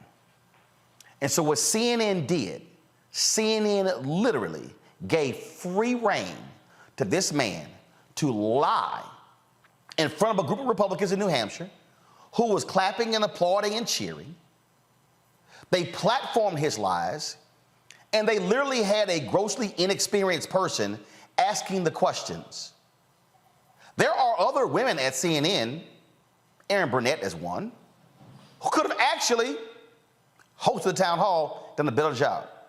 There are folks like Jim Acosta, who he hates, who could have done a better job. But that's not what CNN's intent was. I'm going to go to a break. When we come back, I'm going to play for you the call this morning that Chris Licht, the CEO, chairman of CNN, said to his troops. If you thought Trump was delusional, wait till you hear what Chris Licht had to say. They gotta be having or smoking the same pipe, because both of them are out of their minds. You're watching Roland Martin Unfiltered on the Black Star Network. That was a pivotal time. I remember Kevin Hart telling me that. He's like, man, what you doing, man? You gotta stay on stage. And I was like, yeah, well, I'm young, thinking, like, I'm good. And he was absolutely right. What show did you have at the time? This was one-on-one. Got it. During that time. So you're doing one-on-one, going great, you making money, you like... I'm like, I don't need to leave. I don't need to leave from, Wednesday, Thursday to Sunday. I didn't want to do that. It was just like, I'm gonna stay here. Or I didn't want to finish work Friday, fly out, go do a gig Saturday, Sunday. I was like, I don't have to do that. And I lost a little bit of that hunger that I had in New York. I would hit all the clubs, run around. Sometimes me and Chappelle, or me and this one or that one, we'd go to the Comedy Cellar at 1 a.m. And that was our life. And we loved it. You do 2 shows in Manhattan, go to Brooklyn, leave Brooklyn, go to Queens, go to Jersey. And I got complacent. I was like, I got this money, I'm good. I don't need to go chase that, because that money wasn't at the same level that I was making, but what I was missing was that training. Yes. Was that. And it wasn't the money. It was the money. You know, it was that's what I needed.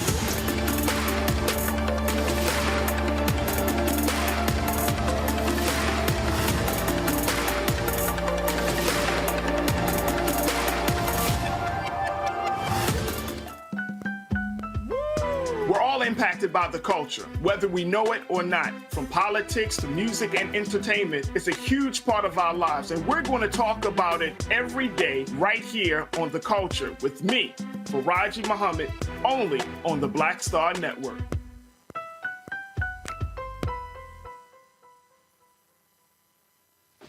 My name is Charlie Wilson. Hi, I'm Sally Richardson Whitfield. And I'm Dondre Whitfield. Hey, everybody, this is your man, Fred Hammond, and you're watching Roland Martin, my man, Unfiltered.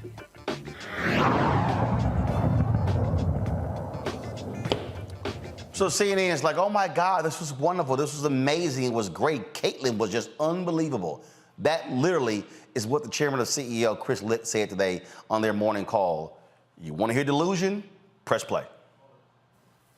All right. Good morning, everybody. Happy Thursday. I want to kick off by congratulating Caitlyn for what I can only call a masterful performance last night. I couldn't be more proud of her and the team that supported us on the ground and back home. Tough to imagine anyone navigating such a tricky assignment with more ease than Caitlyn. She asked tough questions, followed up, fact-checked again in real time, and as you can see, that was not an easy feat. I am aware that there has been people with opinions / backlash, and that is absolutely expected. And I will say this as clearly as I possibly can. You do not have to like the former president's answers, but you can't say that we didn't get them. Caitlyn pressed them again and again, and made a lot of news. Take a look. I think Axios probably did the best job of just laying out everything that is new that we learned about a guy who could very well be the guy who's challenging Joe Biden for president and could quite possibly be president again. And I think it's very important that we learned his positions on Ukraine, January 6th, abortion, the election results, pardoning people. There is so much that we learned last night about what a second Trump presidency would look like, that is incredibly important for the country to hear. That is our job, is to get those answers and to hold him accountable in a way that no news organization has done literally in years. And while we all may have been uncomfortable hearing people clapping, that was also an important part of the story, because the people in that audience represent a large swath of America. And the mistake the media made in the past is ignoring that those people exist, just like you cannot ignore that President Trump exists. So the idea of doing so, I believe, is an overcorrection of the days when we gave him unfettered rally coverage and showed podiums. So we all know covering Donald Trump is messy and tricky, and it will continue to be messy and tricky, but it's our job. We're going to do it fairly, toughly, and aggressively, as Caitlyn did last night. I absolutely, unequivocally believe America was served very well by... America was served. First of all, if I'm Jim Acosta or some of the other people at CNN who was holding Donald Trump accountable for the 4 years he was in the Oval Office, I would be pissed off to hear the CEO say the media did not hold him accountable before. Oh, in years. I would be mad as hell if I'm out there kicking his ass and doing my job, and this guy all of a sudden claims, oh, now last night Caitlyn Collins was really holding him accountable. Lauren, I'm gonna go to you first. What we saw was journalistic malpractice. What we saw was a poorly produced town hall. What we saw was someone grossly unprepared for the litany of lies. And if they actually call that live fact-checking, they clearly never watched this show if you want to see live fact-checking. Yeah. You know, I had not heard that audio, Roland. I had read stories with the audio, but the fact that he had said we'd learned so much. I mean, remember, Chris Licht comes from entertainment. And as somebody who worked at ABC News when it went from Cap Cities to Disney, I know what that looks like. We had Michael Eisner come in and not give an F about serious news and dismantle Nightline. Chris Licht is from the entertainment world, and frankly, after listening to that, I'm pretty convinced he has absolutely no idea what he's talking about. You know, your analysis is excellent as usual, Roland, but the central question I think we have to think about is, was what CNN, were they doing entertainment or were they doing news journalism? Because I don't think they actually know what they were doing. I think David Zaslaw and John Malone and Chris Licht and Caitlin Collins are committed to putting Trump out and platforming him in a way that will get him even with Joe Biden by the time we get to this time of the year next year. I think that's their goal, because what I think we're watching was a strategic business decision to get somebody in the game that they make money off of. They make money off of Donald Trump, or at least they perceive that they're going to make money off Donald Trump, because that's what they did before. This moment happens to arrive right at the time when CNN's ratings are plummeting. They had a 10-year low. They laid off a bunch of people in Q4 last year. They got rid of that CNN Plus thing because that was a complete disaster. You saw Chris Cuomo is gone, Don Lemon is gone, and now they have ratings that are tanking. And then all of a sudden, out of nowhere, right at that time when the ratings are tanking, they decide to get the worst president of the United States, who's been criminally convicted, who is obviously a sexist, who is obviously a fascist. Hey, no, he's been civilly convicted. He's been civilly convicted. Thank you. Go ahead. He's been civilly convicted. That we know who he is. Everybody knows who Donald Trump is. There are no mysteries here. Okay, and they put him on TV and they platformed him. And frankly, I think what's going on is that we're watching the slow, tedious demise of cable news in the form of CNN. They know their ratings are gone. They know their market share is gone. They know their viewership is down. And now we're making a decision to put somebody on who is dangerous so that we can have spectacle and ratings and make money off the spectacle. That is what they are doing, right in front of everybody's face. And the idea that Caitlin Collins was so great. I mean, I know they're trying to gaslight us. I know they're friends. We've got friends in the news business. You know, we've all been, Roland, I know you've been at, I've been at major companies where you're sitting in the company and you're doing what you do for your friends that are up there.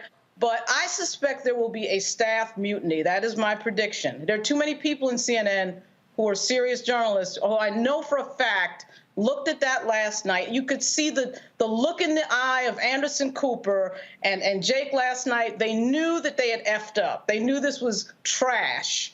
And there's just no way it can hold, because you have a bunch of serious journalists sitting there, and then you have this thing last night that makes absolutely no sense. Here's the thing, Reese. First of all, we are in May. We're in May. So this idea that, oh yeah, let's go ahead and do this town hall now. Are you serious? I mean, like, are you really, really that serious? And again, it wasn't like it was a town hall of undecided voters. It was literally a Trump pep rally. That's exactly what it was. The laughing, the giggling. And then he goes, oh, well, the media acted as if these people never existed. I'm sorry, were you too busy on the Colbert Show? Weren't you the executive producer of Morning Joe? Again, Chris Licht, Morning Joe kissed his ass for a very long time in 2015, 2016. We knew Hillary Clinton called them deplorables. We know exactly who they are. We've seen enough New York Times articles about fucking diners in the Midwest to know who the hell these people are. We already know all of this other stuff. And so we could go over and over and over again. What we're dealing with here, again, are folks who act as if we're stupid. No, we know exactly why you had Donald Trump on, and it was a joke of a town hall, period. I couldn't agree more with you or Lauren, but this was about more than just Trump. Keep in mind that Caitlin Collins is a I guess so-called reformed radical Republican who was a part of Daily Caller, which was formed by Tucker Carlson, a right-wing website. She was the regular on Fox News, spewing her white nationalist talking points. And so what CNN is trying to do is launch her with this white girl boss, white girl magic power suit moment with the president facing our former president, disgraced president, facing off as though she is going to conquer the world in her suffragette white. It's a joke, but it's something that, Chris Lick has made a number of questionable decisions that they are betting the farm on. So I mean, obviously there's no urgency with this, like you said, with the primaries probably being a little bit under a year out. But the urgency is that they're trying to move her, and it's been announced, into the 9 p.m. primetime slot. They already didn't kick the black man out. They didn't kick the white man out. And so now they're going to go with their 31-year-old white Republican woman that they're trying to rehabilitate into being a mainstream newscaster. And I don't think that it's going to work. She's going to flop just like everything else is flopping over there on CNN. Got to go to a break. We come back. Lee going to get a response. Rebecca Aguilar, the immediate past president, South professional journalist, is also going to. She's also with us as well. She's been tweeting about what we witnessed last night. And for anybody out there who may say, "Oh man, Roland, you hating." First of all, I've been gone from CNN for 10 years. The issue here, folks, this ain't hating, but I'm telling y'all, mainstream white media is doing the exact same thing they did 8 years ago that led to Trump going into the White House. You're watching Roland Martin Unfiltered on the Black Star Network. Up next on The Frequency with me, Dee Barnes, we're going to talk to Leslie Segar, a.k.a. Big Les, and talk about her incredible career as a dancer, choreographer, and VJ of Rap City. Magic Johnson was there, so half the NBA was there. Iman the supermodel, so all the supermodels were there every day. Actors, right. Like it was a who's who of who's who. Right here on The Frequency in the Black Star Network. When you talk about blackness and what happens in black culture, we're about covering these things that matter to us, speaking to our issues and concerns. This is a genuine people-powered movement. There's a lot of stuff that we're not getting. You get it, and you spread the word. We wish to plead our own cause. Too long have others spoken for us. We cannot tell our own story if we can't pay for it. This is about covering us. Invest in black-owned media. Your dollars matter. We don't have to keep asking them to cover our stuff. So please support us in what we do, folks. We want to hit 2,000 people, $50 this month, raise $100,000. We're behind 100,000, so we want to hit that. Y'all money makes this possible. Checks and money orders go to P.O. Box 57196, Washington, D.C. 20037-0196. The Cash App is $RM Unfiltered. PayPal is R Martin Unfiltered. Venmo is RM Unfiltered. Zelle is Roland at RolandSMartin.com. Hey, I'm Cupid, the maker of the Cupid Shuffle and the Wham Dance. What's going on? This is Tobias Trevelyan. And if you're ready, you are listening to and you are watching Roland Martin Unfiltered.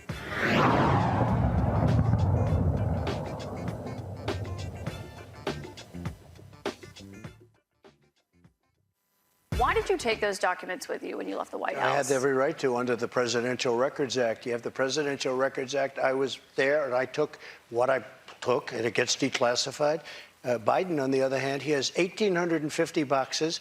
He had boxes sent to Chinatown, where they don't speak even English in that Chinatown we're talking about. I got to stop you right there. Nobody talks about him. They talk about us. Just so you understand, I had every right to do it.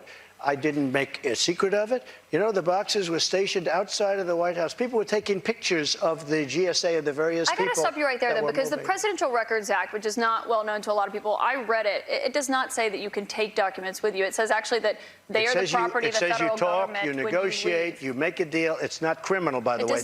Y'all, this is real simple, okay? I'm not about to argue about the Presidential Records Act. Again, a real host and a real producer goes, first of all, you don't say, I got to stop you there and let them keep talking for 30 more seconds. What you say is, oh, let's see what the Presidential Record Act says.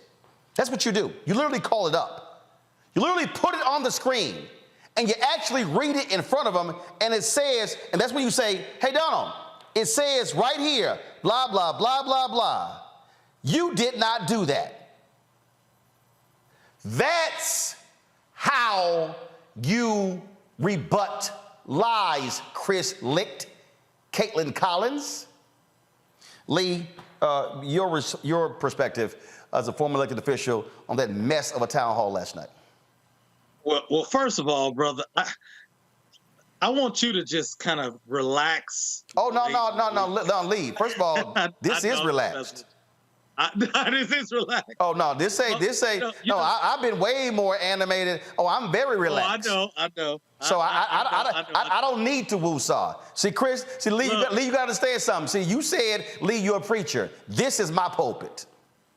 I got you. This is where I drop the word, and I'm trying to warn everybody who's watching. I'm trying to warn people because I'm telling you, if we allow this to continue with other networks, these people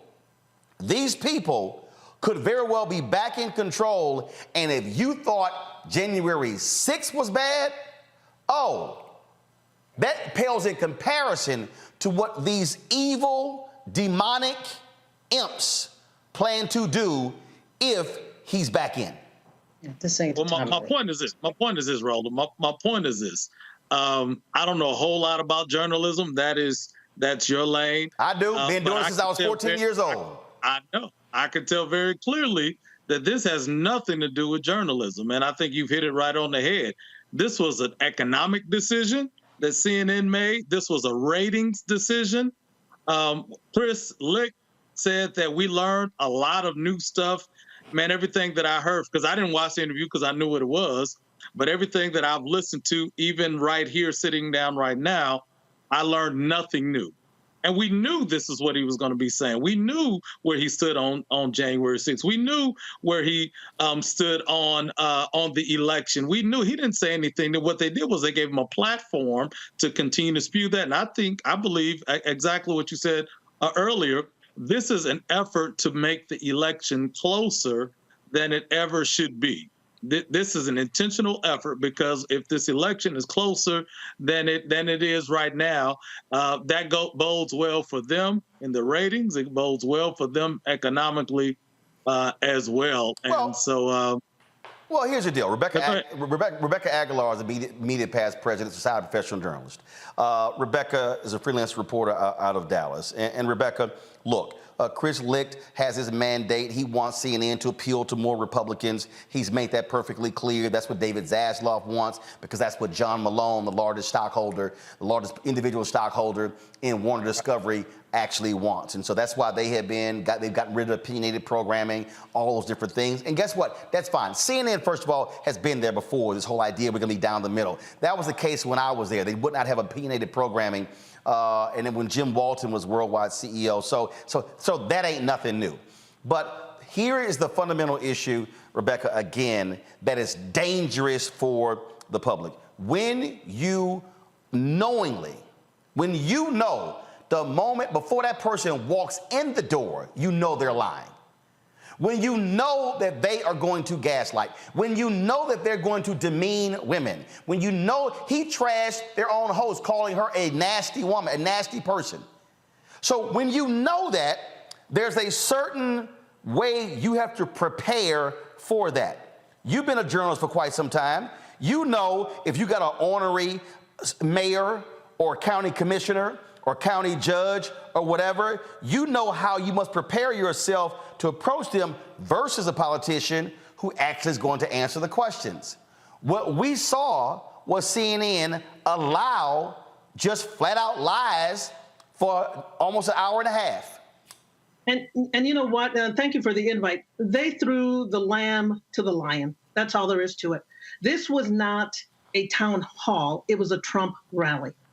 And I think what they did here is they didn't prepare Caitlin Collins for this. You have to prepare, just like you do any big assignment. You prepare, you do even practice runs. It's basically sometimes like if any of you guys have been to court, okay, what do you do this? If he answers this, what do you say?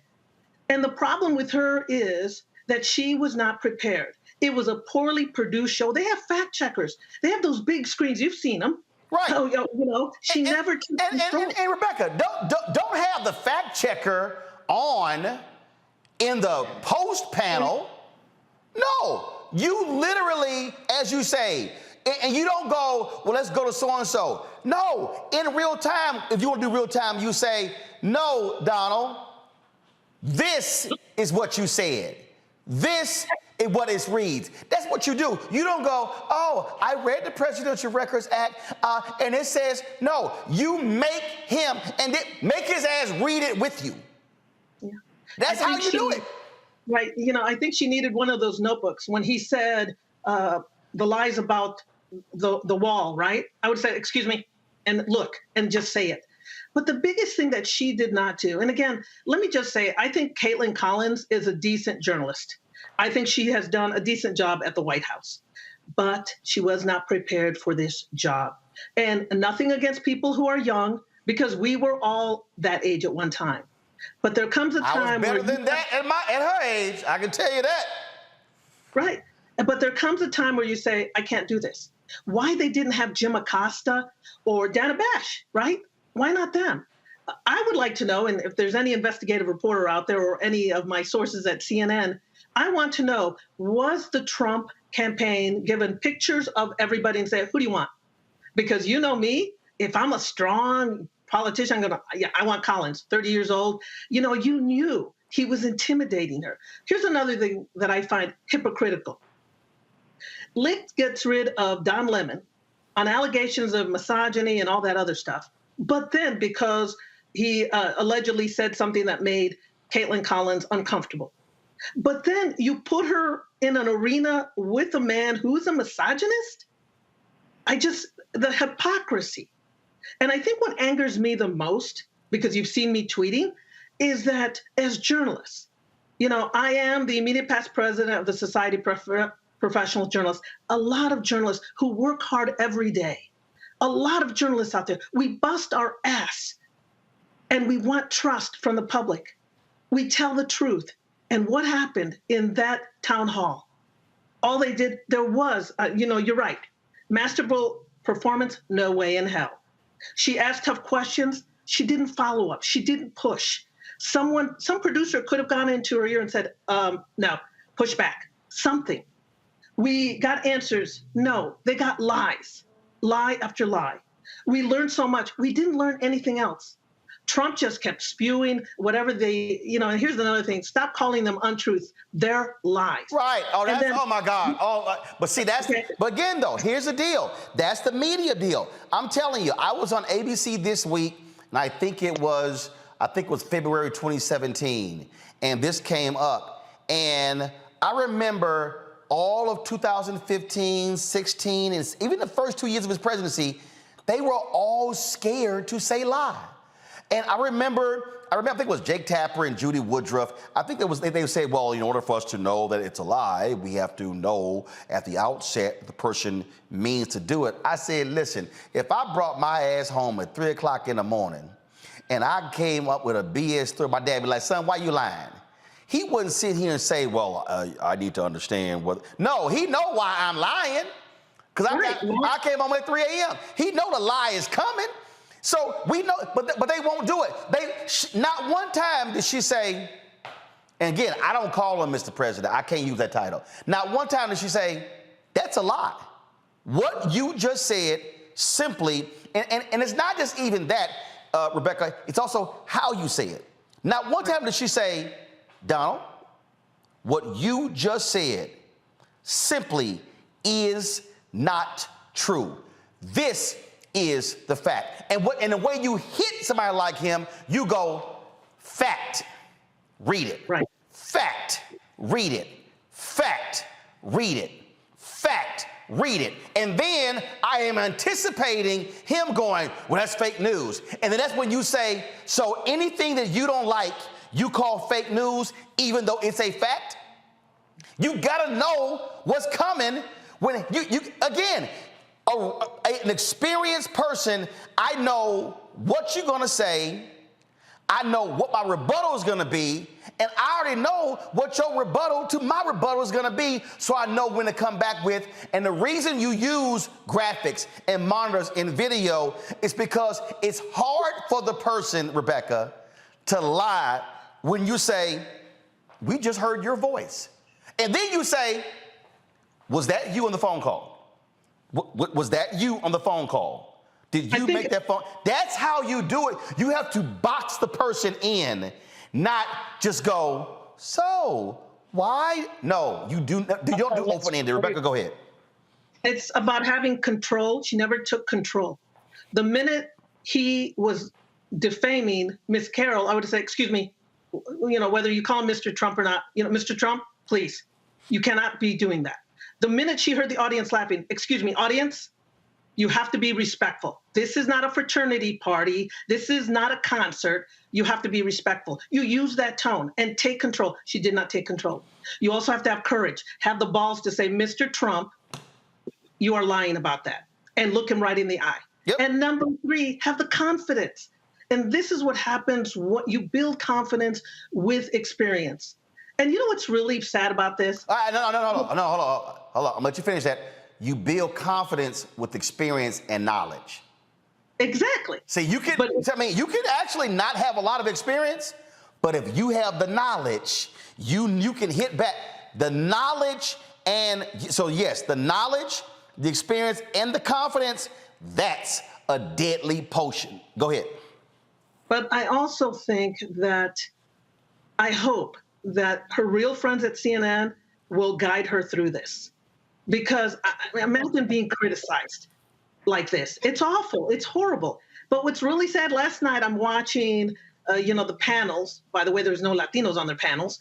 They're panels. And I hear Van Jones. Oh, she did a great job. Stop, Van Jones. Another talking head that it's like, stop. Stop trying to make her look good when she herself knows she was weak. I'm sure she does. A real journalist is going to face that reality. Yep. That doesn't mean she'll always be weak at this. But someone needs to tell her, and and Chris Licht, he needs to stop drinking his own Kool-Aid because that's what he's doing. And all those other people, the Anderson Coopers, the Jake Tappers, they're not going to say anything. They're not going to criticize. They're going to rehash this. I mean, I'm sick of it today. They're rehashing a train wreck over and over. Right. But those guys aren't going to say anything because they make millions of dollars. Rehashing a train wreck, trying to convince us it was a spectacular F1 race. Hold tight 1 second. I got to go to a break. We'll be back. Roland Martin Unfiltered on the Black Star Network.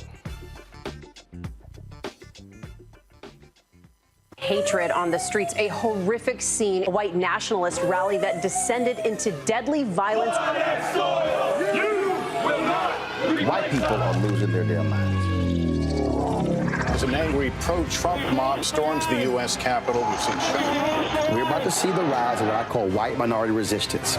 We have seen white folks in this country who simply cannot tolerate black folks voting. I think what we're seeing is the inevitable result of violent denial. This is part of American history. Every time that people of color have made progress, whether real or symbolic, there has been what Carol Anderson at Emory University calls white rage as a backlash. This is the rise of the Proud Boys and the Boogaloo Boys. America, there's going to be more of this. Here's all the Proud Boys, guys. This country is getting increasingly racist in its behaviors and its attitudes because of the fear of white people. The fear that they're taking our jobs, they're taking our resources, they're taking our women. This is white fear.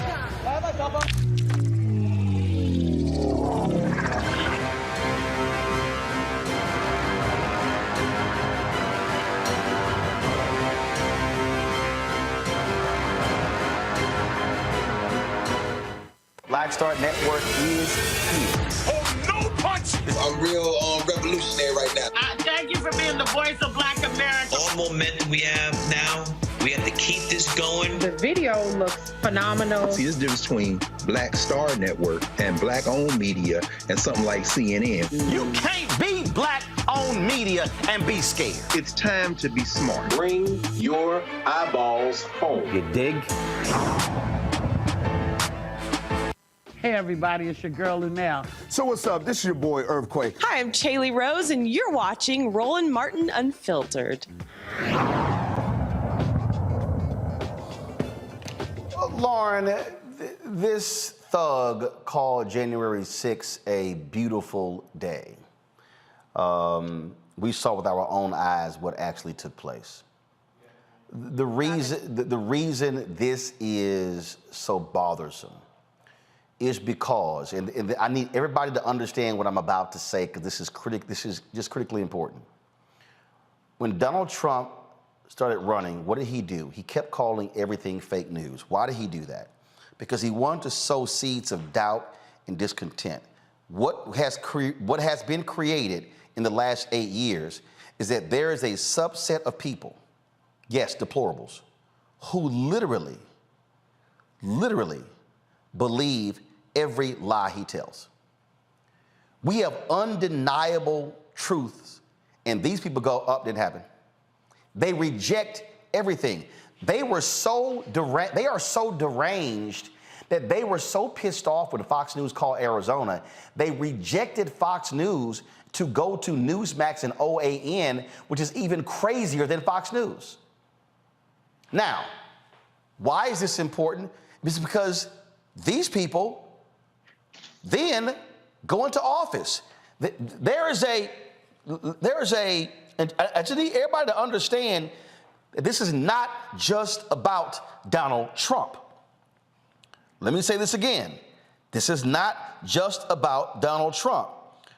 What this thug, let me be real clear, y'all, what the news media unleashed by heralding this guy's a genius, position him to then run, is that you now have folks who are infiltrating public office all across the country. That's Moms for Liberty. Taking over school boards, firing superintendents, changing curriculum. Go to my iPad. Mark Elias tweeted this here.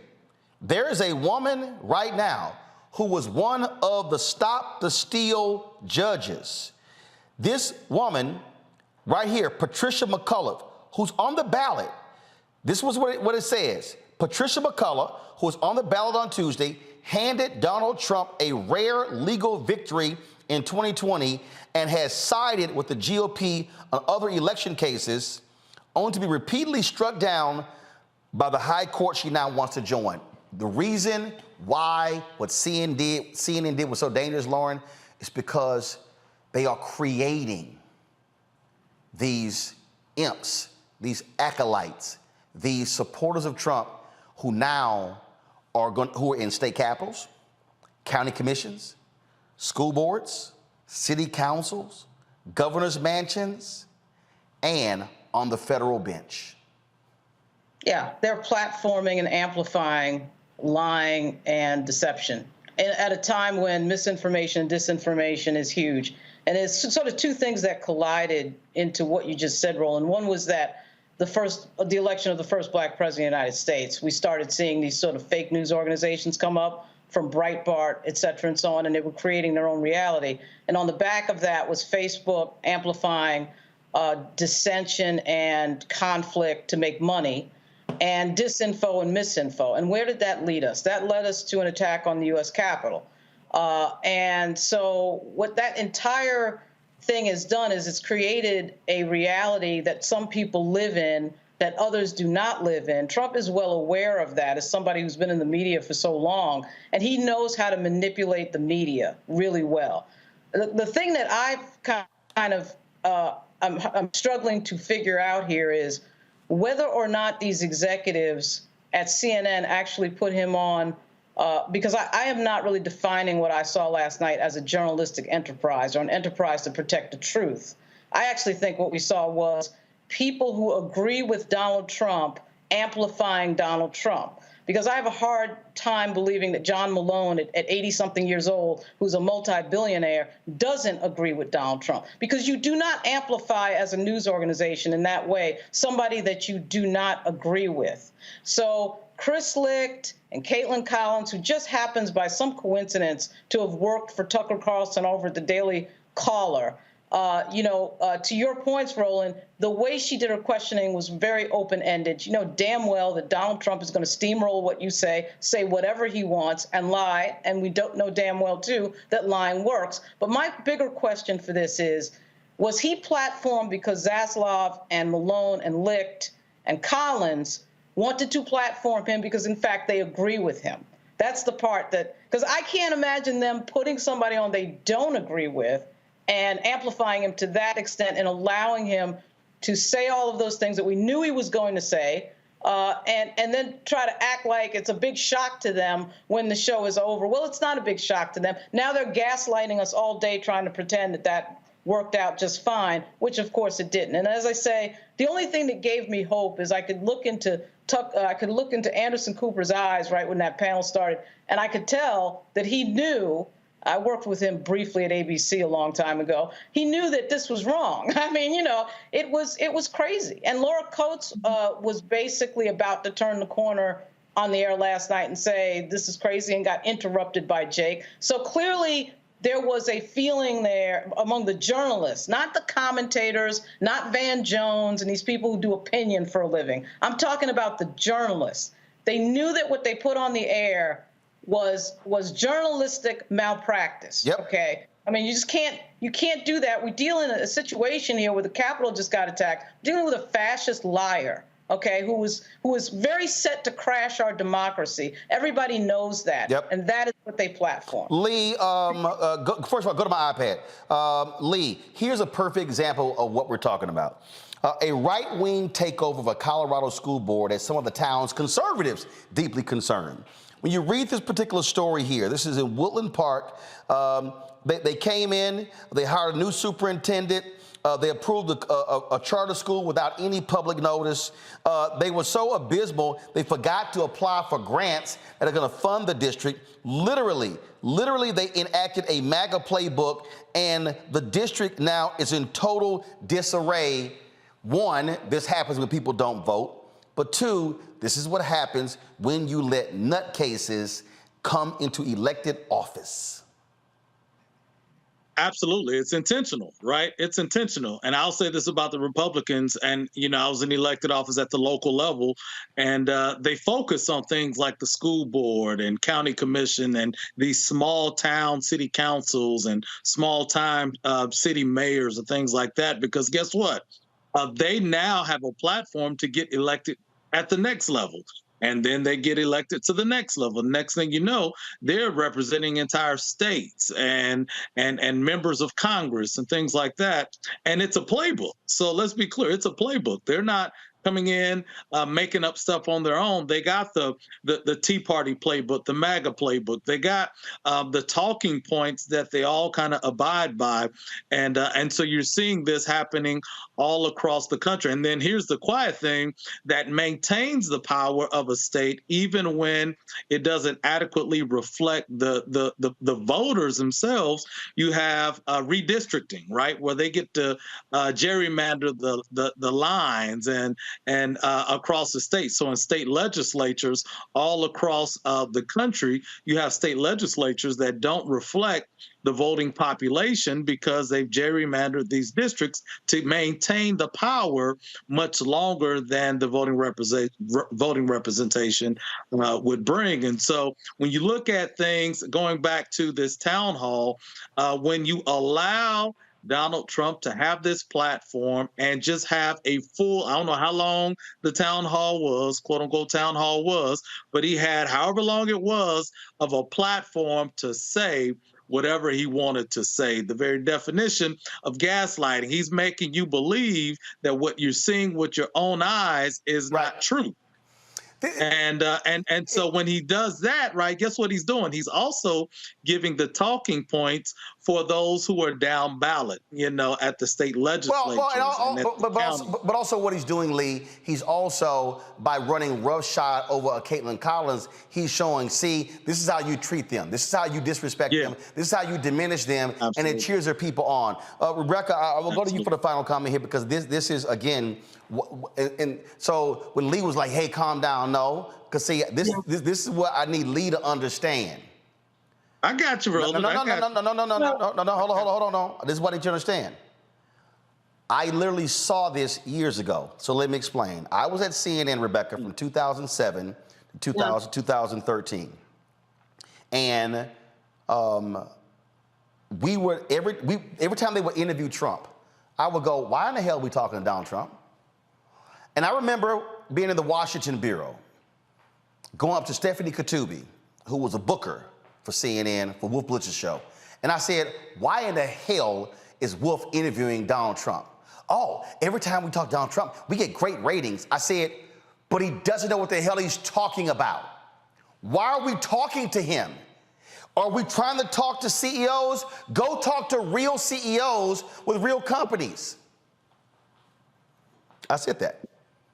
But they were enamored with going on this plane, going to Trump Tower, because they loved the batshit stuff that came out of his mouth, Rebecca. Now watch this. Now watch this. I was on CNN. Heidi Phillips was the anchor. I forgot who the other person was. And Trump came up. And this is what I actually said. I said, anytime Trump comes on CNN, we should run a crawl at the bottom that says, this is for entertainment purposes only. Right. Rebecca, I got an email. And the email came from Ken Jouts. Ken Jouts was the executive vice president at CNN. Ken Jouts told me in an email, do not criticize Donald Trump when he is coming on our air. He sent me that email. Ken Jouts is still the executive vice president at CNN. I'm not saying Ken Jouts is a Trump supporter. What I'm saying is he literally told me not to criticize Donald Trump when he was coming on CNN. I remember when Obama was giving an economic speech or something, and Piers Morgan had Donald Trump on to rebut Obama. And I remember, because I was in Chicago, I remember being in my townhouse, and I was watching this crap, and I was tweeting, and I was like, why in the hell are we not talking to a real CEO? Why are we letting this man run his mouth? He's not running a real company. Right. Joe Scarborough has been going off on the CNN debate. Really, Joe Scarborough? You, the same Joe Scarborough and Mika, who let this man come on the air, phone in, tossing all of his BS? The same one. Here's the point that I'm making here, Rebecca. CNN, MSNBC, the New York Times, Washington Post, New York magazines, all of these media outlets, they created this monster. They created this thing as he was this know-it-all who was brilliant, who was smart. Everybody talks about Jeff Zucker giving him, because he was failing, he was bankrupt, the Apprentice show. No, it was mainstream white media that propped Donald Trump up as this brilliant, self-made American businessman because they loved the crazy stuff that came out of his mouth, and it was like, he's ratings gold. And Rebecca, they still think so. Les Moonves said in the 2016 election, Trump may not be good for America, but he's good for CBS. They know why they are doing this. And there is no journalist, producer, booker, executive in TV, radio, or newspaper, or magazine, or digital. If they aided the rise of Donald Trump, they cannot stand today on their moral high horse unless, Rebecca, they apologize for creating and giving America this monster. You have the final word. Yeah, they have to recognize their hypocrisy. They have to realize that they allowed this man, they helped this man become president. It was 24/7. And yes, CNN could say, we got 3 million viewers last night, and it was a business move also. But what's really terrible about this is that they hurt journalists, good journalists. All these places that you named, yeah, there were the enablers, the Trump enablers, and then there was the other group, right? The ones that are at the mass shootings, flushing out other stuff around the country. I'm glad you showed local reports, because thank God for local reporters. because they're outing some of these people. You know, one of the things at SPJ is we have the Code of Ethics. The Code of Ethics, go to spj.org, and it says it is clear. Seek truth and report it. Minimize harm. Yesterday, there was so much harm that Trump rally created, right? Act independently. There was no acting independently. He owned them last night. Trump owned CNN. And then there was be accountable and transparent. Just hearing Licht today on that recording, he's not being accountable. He's not being transparent. He's living in his little bubble. And, you know, one of the other guests said, well, you know, everybody's controlling everything. Here's the deal. Chris Licht is someone's puppet from above. Caitlin Collins is Chris Licht's puppet. You know, he's the puppeteer. And I don't know if Caitlin Collins is, you know, on the Trump agenda. I do feel that she was the easy one to put in there and, you know, move her like a little puppet. Because as you see, Roland, and you know, she was scripted. She wasn't even listening. She was trying to follow each question. And again, who wrote those questions? The producers. If I'm there, I'm looking into every producer, every executive producer, every supervising producer, who wrote this and why. And if I'm Caitlin Collins, I would go to each one of them and say, why did you make me look like a fool? Because it will be out in YouTube and out in the world forever. Forever. But what CNN did last night is they hurt us, the true journalists who care about the truth, who care about helping the public. Chris Licht did not serve the public. He did them wrong. He did them wrong. Rebecca Aguilar, Lee May, Lauren Victoria Burke, I appreciate it. Reese Cobra had to go. I appreciate Reese as well. Here's my final comment on this, folks, and it's very simple. You've heard me say this on this show numerous times. If you do good, I'll talk about you. If you do bad, I'll talk about you. At the end of the day, I'll talk about you.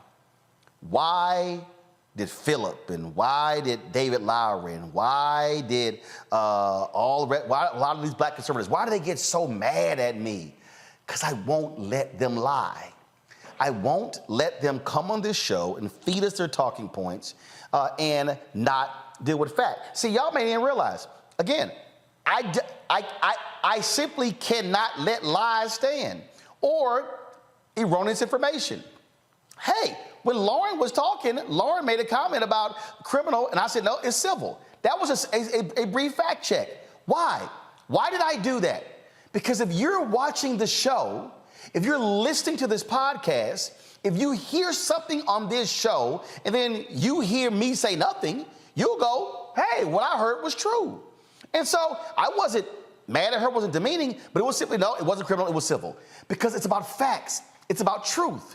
And the problem is, when you have a known liar walking through the door, that I must gird myself for battle, because I'm not battling him, I'm battling the lies. Because there are people who are watching. There are mothers and fathers and brothers and sisters and aunts and uncles and nieces and nephews and cousins and church members and sorority members and fraternity members and farmers and doctors and lawyers and engineers, the people who are actually watching, and they are seeking truth. And one of the fundamental problems in journalism is that we have too many people who are in the position that I'm in who don't know shit.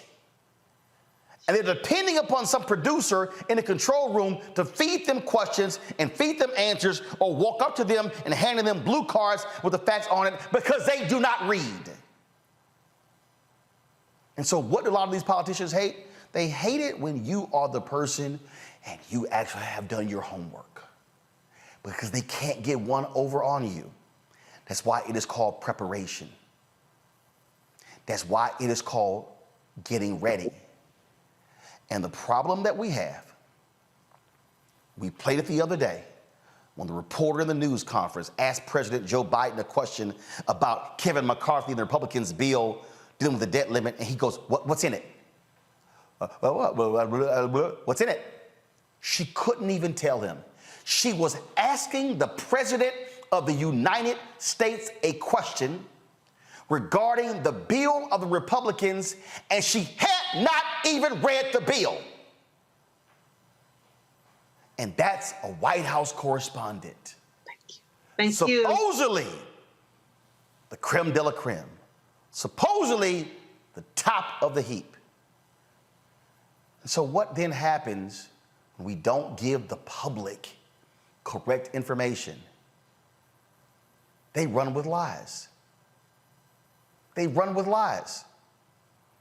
I'm not going to play the clip, but if you go to Twitter, and I rarely give Steve Doocy any credit, but this morning on Fox News, Steve Doocy challenged Congressman James Comer and saying, you have circumstantial evidence against President Biden, but you do not have any factual information. Of all the people on Fox and Friends, not that idiot Ainsley, not that idiot Brian Kilmeade, but Doocy, who really is dumb, he literally was like, y'all do not have the goods. And they stuck to it. Y'all, Kellyanne Conway said alternative facts, and no such thing exists. It's either true or it isn't. And that is the only standard that will exist on this show and on this network. And if there is a host on this network who does not abide by that principle, they will not be on this network.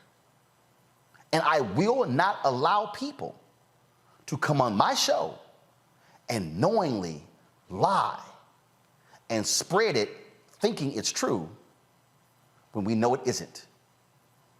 Because I have too much respect for the audience to allow them to move forward in life having to listen to somebody lie and I say nothing.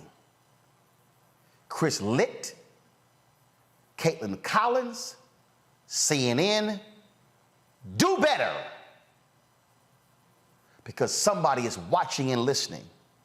They're expecting you to be better. Folks, support us in what we do. Download the Black Star Network app, Apple phone, Android phone, Apple TV, Android TV, Roku, Amazon Fire TV, Xbox One, Samsung Smart TV.